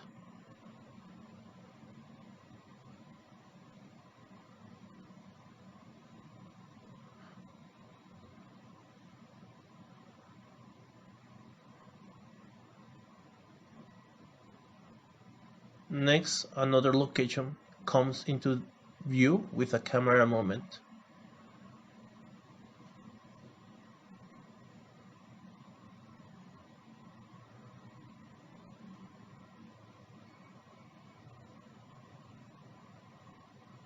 Finally, it travels to the last location, ending with the storyboard.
Hello, I'm Otávio Oliveira, student of last year of Mechatronic Engineering at Facens, Brazil. In this video, I will present the project I developed for JSOC 2020, Arduino Controller for Liquid Galaxy. But what is this? Arduino Controller is an embedded technology device that allows free navigation on Liquid Galaxy. This device has specific navigation functions, such as moving the camera or point or view in available directions using a joystick. You can zoom in or zoom out on the display with a simple movement of the user hands using its ultrasonic sensor. It allows direct navigation to 16 predefined points, which can also be customized by the user using a matrix keyboard or through the pre-programmed voice commands and its built-in voice recognition model. The controller also has 3 buttons. Change the voice commands groups. The second button is used to make a tour among the 16 available places. The third button performs an orbit around the visited point. The second embedded device developed is a controller globe that allows navigation similar to that of the controller joystick. Wherever this navigation is done only with movements of the user hands. The movements are read by an accelerometer sensor and converted to navigation commands. The globe has 5 buttons for performing a tour among the 16 available places, change the navigation commands like zoom, tilt, roll, and other camera movements, perform an orbit around the visited point, navigate one place at a time advancing in the list, navigate one place at a time going backwards in the list. Technologies used. For the complete development of this project, different technologies are used. They are hardware, ESP32 microcontroller for data process and control, analog joystick for navigation control and camera movement, ultrasonic sensor to change the zoom, 16K matrix keyboard for direct navigation to predefined places, voice module for direct navigation to predefined places using voice commands, conventional push buttons for tour, orbit, and the exchange of voice commands, accelerometer sensor for navigation, control, and camera movements, and LEDs for visual identification of the commands. Software. This project has a second stage of development, where an Android application for a smartphone was developed using the Android Studio program interface with SDK Dart and Flutter framework. The developed application has a simple interface and allows the user to change the ride time during the tour, allows the user to insert or change Wi-Fi connections data dynamically when using the controller or the controller globe, allows the user to update the navigation list dynamically while using the control devices, using the available navigation examples, or create a personality list. The creation of the personalized list is simple and intuitive. It is enough for the user to create a new list and insert the 16 navigation points desired, informing the coordinates and the range of view. The second piece of software developed is 2 Python scripts responsible to receiving data from controllers and executing the related commands in the Liquid Galaxy. Development and learning process. During the development of this project, I was able to expand my knowledge on different points, such as know the Liquid Galaxy environment and the technologies related to develop of applications for this environment. During the communication process with the Liquid Galaxy community, before the announcement of my participation in JSOC, I started studying the technologies used in the old projects developed in previous editions of JSOCs. I installed my version of Liquid Galaxy, initially using virtual machines with VirtualBox, another technology I didn't know until that moment, and later migrating to the use of common computers with Linux operating system and Ubuntu 16.04. During this period of study, I tried to know how the system works and what were the ways of communication with external devices. I tried to run some projects for previously editions of JSOC, and finally, upon receiving my approval, I started to work definitively with the execution of my project. As my area of study is not 100% focused on programming, knowing these new technologies was a great challenge and at the same time a great learning experience. Python scripts development. Before starting this project, I didn't know the Python programming languages, and I had to research a lot about it. To develop a clean and a functional project, I did several tests and sought help with my friends to finalize my script, which, despite being simple, it cost me a few hours of study. Another great challenge was the creation of a complete Android app, fully developed in Flutter. Before carrying out this project, I had never developed an Android application with a professional development environment, like an Android Studio, so that I could take the project forward and deliver a complete and functional mobile application. I need to study this programming language a lot, looking for details of use in the official documentation and reserving a few hours of a daily study for interpretation and application of the commands and libraries necessary for my project.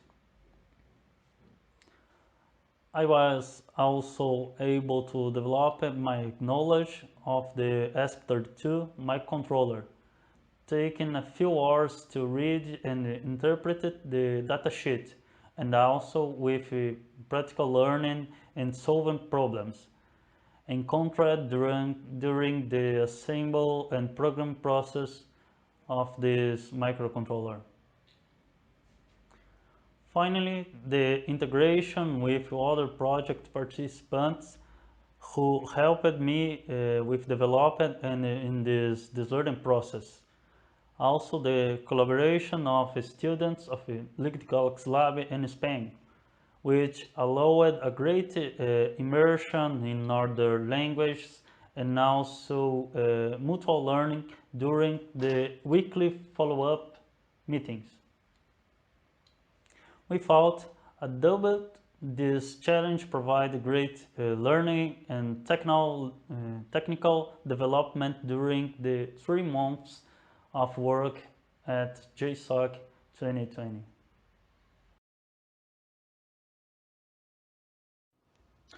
Demonstration of control operation with the help of Josep Cunhat Porta at Liquid Galaxy Spain.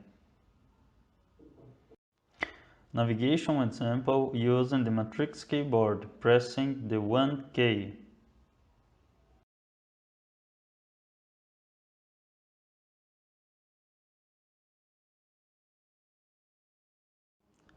Now pressing the key 2.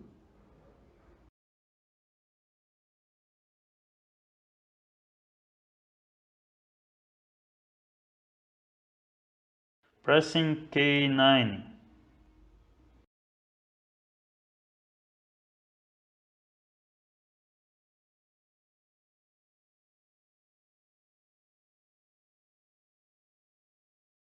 Pressing the 5 key.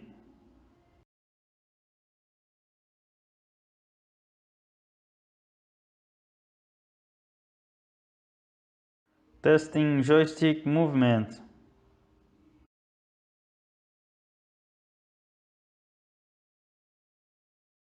Change the joystick navigation.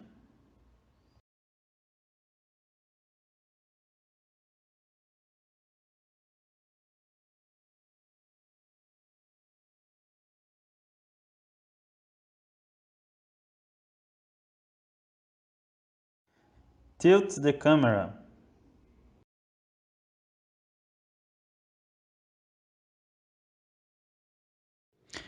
Moving the camera horizontally.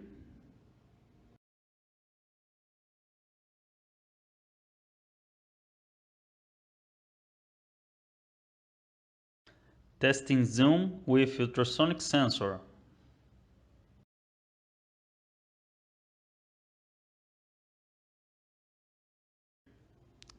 Pressing another key on the keyboard.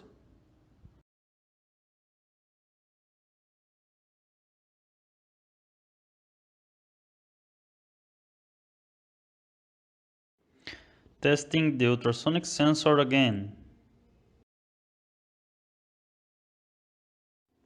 Starting the tour. By default, the tour time is 10 seconds.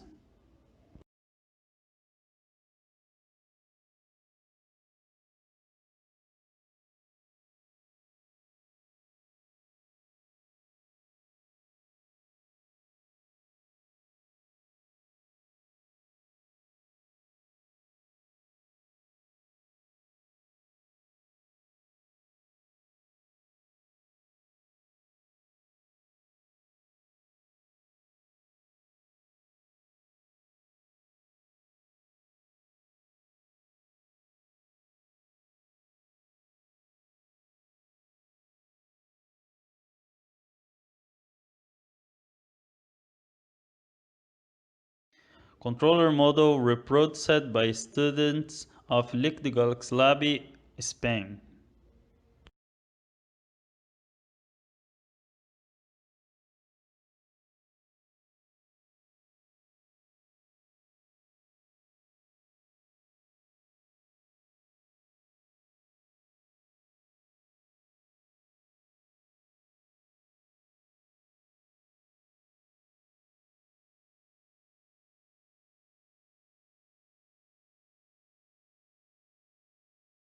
Demonstration of navigation of voice commands. 1.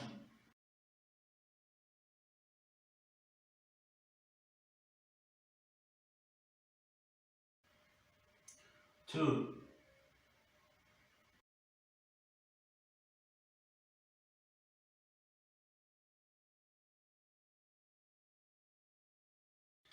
3.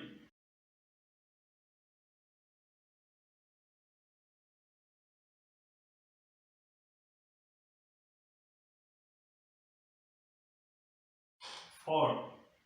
The voice model has a limitation. It doesn't allow loading the recognition buffer with all commands. For this reason, it is necessary to switch between groups of voice commands.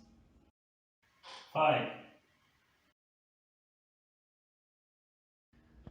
The red button on the controller changes the command group, and the green LED indicates the group number by flashing the corresponding value. 9. When the LED flashes 4 times, it is indicated that the recognition buffer is in position 4. 15. 15.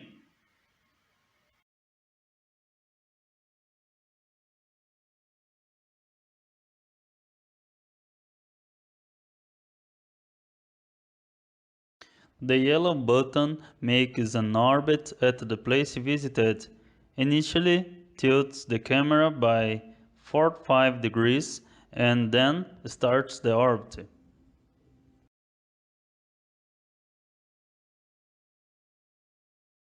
This orbit usually takes a few seconds.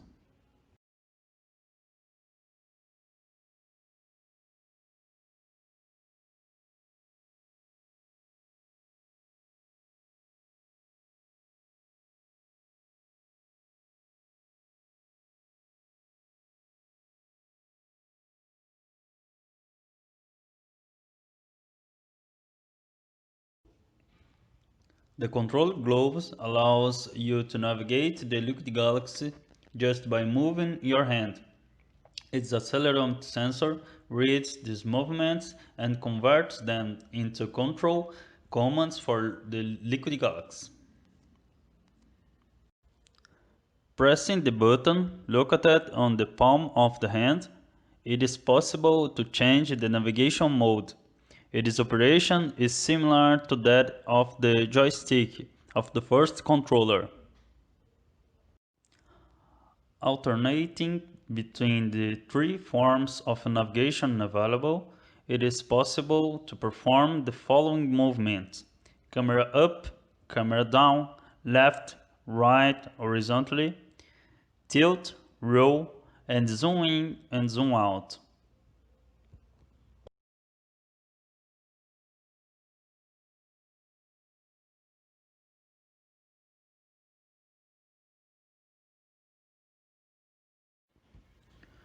Pressing the button located at the top of the device, it is possible to start a tour of 16th place.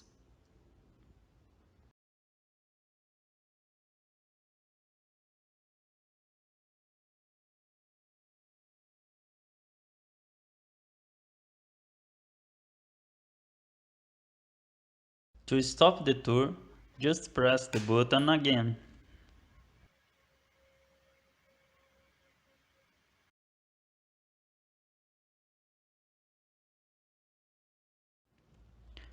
With the 2 navigation buttons, it is possible to move forward and back in the list of places. And lastly, pressing the orbit button will start an orbit at the visited site, which can be interrupted if you press the orbit button again.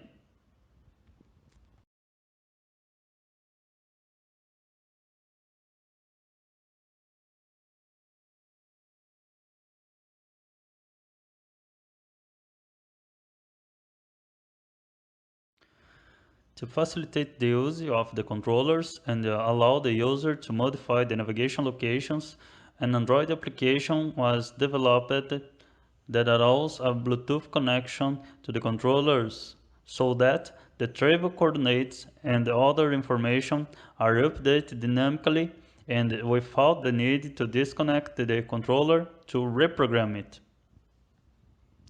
To change the navigation location, the user needs to open the application, click on the Examples tab in the menu, and choose one of the available examples. After choosing the list, the user needs to click on Save to Send, connect to the LG controller, and send the data to the controller. When, just continue browsing freely.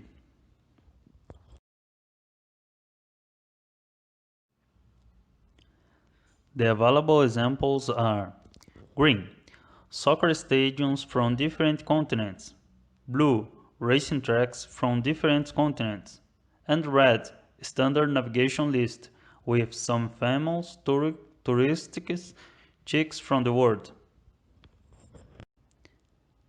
The application also has a page where the user can create their own navigation routes.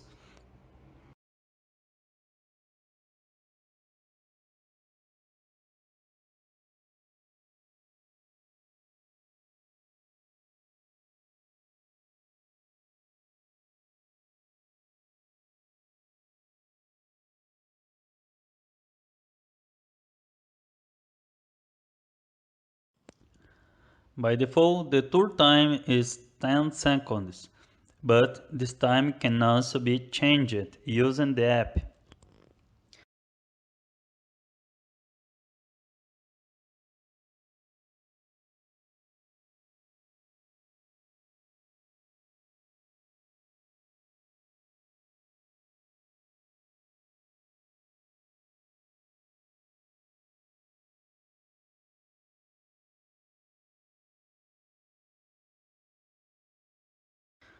The user needs to open the application, click on Tour Time tab, enter the desired time, connect to the LiqTGalaxy controller, and send the data.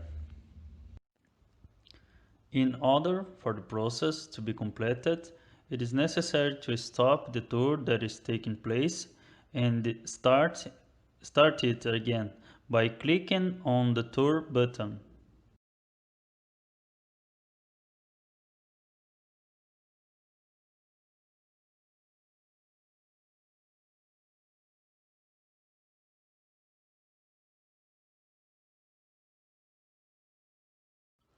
Now the tour time is updated.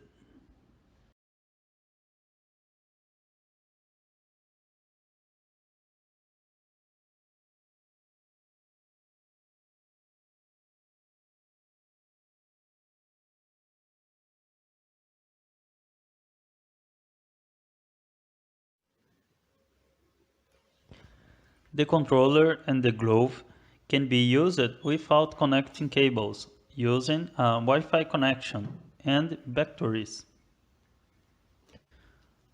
To connect to LiqTGalaxy, you need to start the Python script on the master computer. Then, open the Android application, click on the Network Info tab, enter the IP of the master computer and the data of network to which it is connected, SSID and password.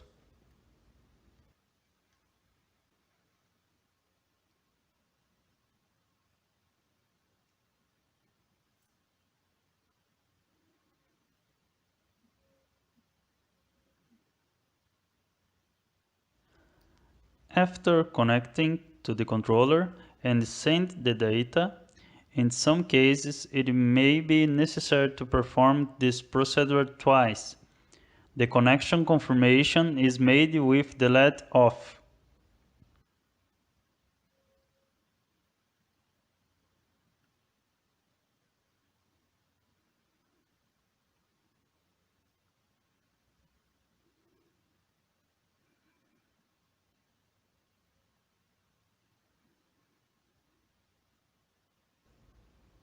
After the LED stops flashing, the control is ready to be used.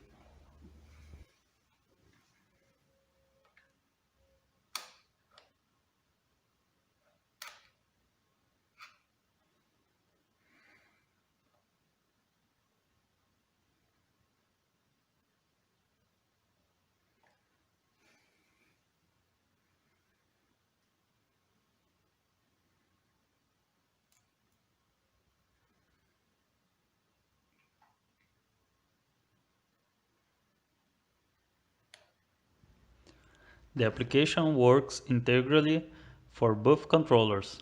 Both have a Bluetooth connection to receive user updates. In order for the controls to work correctly using Wi-Fi connection, it is necessary to allow their connection on the main computer's firewall, as the device make a connection via SOCT through port 8000.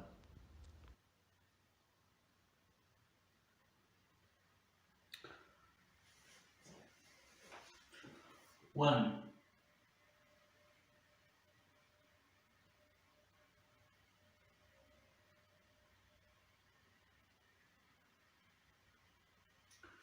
Three.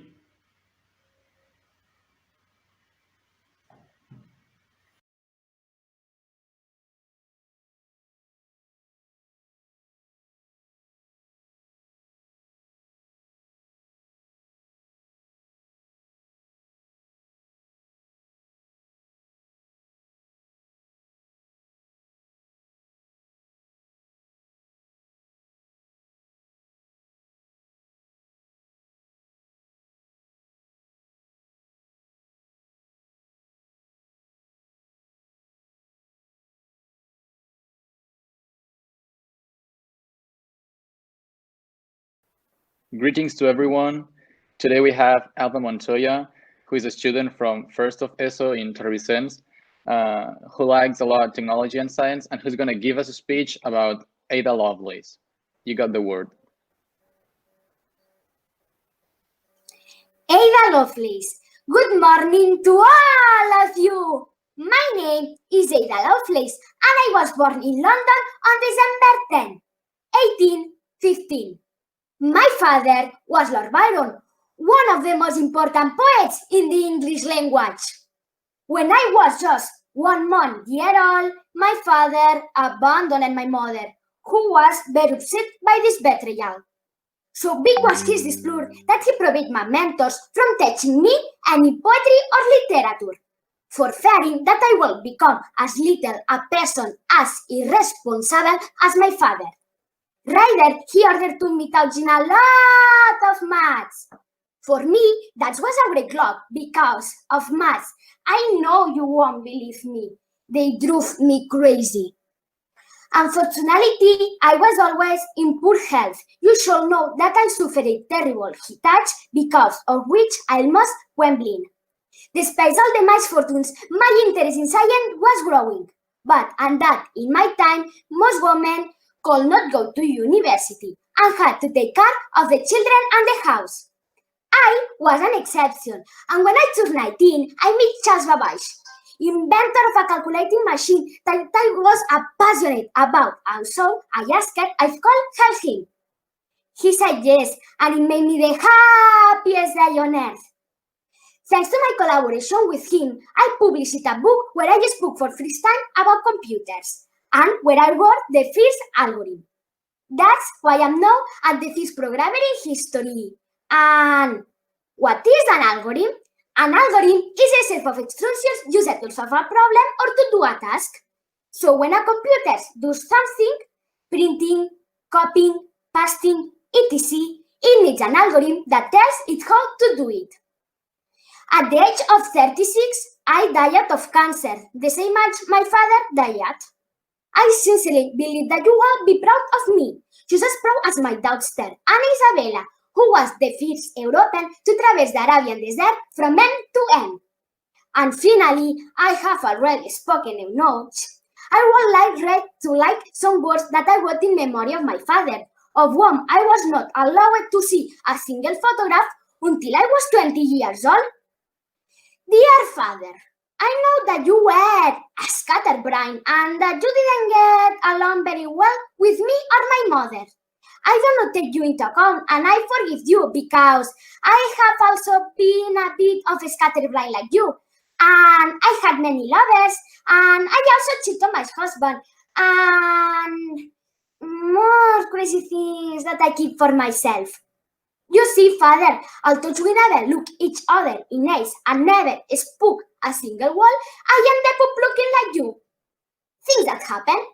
And among the most wonderful things that happen, and that have me happiest and want to end with you, I'm pleased to mention the decision to declare Aydah Lovelace the second Tuesday of October. This day is International Day dedicated to women participation in science, technology, engineering, and mathematics, STEAM.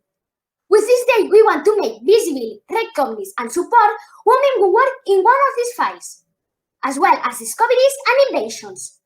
Introducing young words to the world of science and technology to increase the presence of women in these fields and create new female referents in different STEM areas. Hopefully, in the future, there will be many women who follow my example, who love science and also poetry, because I want to confess, Father, that although my mother taught me mathematics to get away from you, I will not get, since every time I read one of your poems, I tremble with emotion, like these verses that I like so much. When I chills the blood, when our kisses are past, for the years flit away with the wings of the dove. The dearest remembrance whose still be the less, our sweetest memorial, the first kiss of love.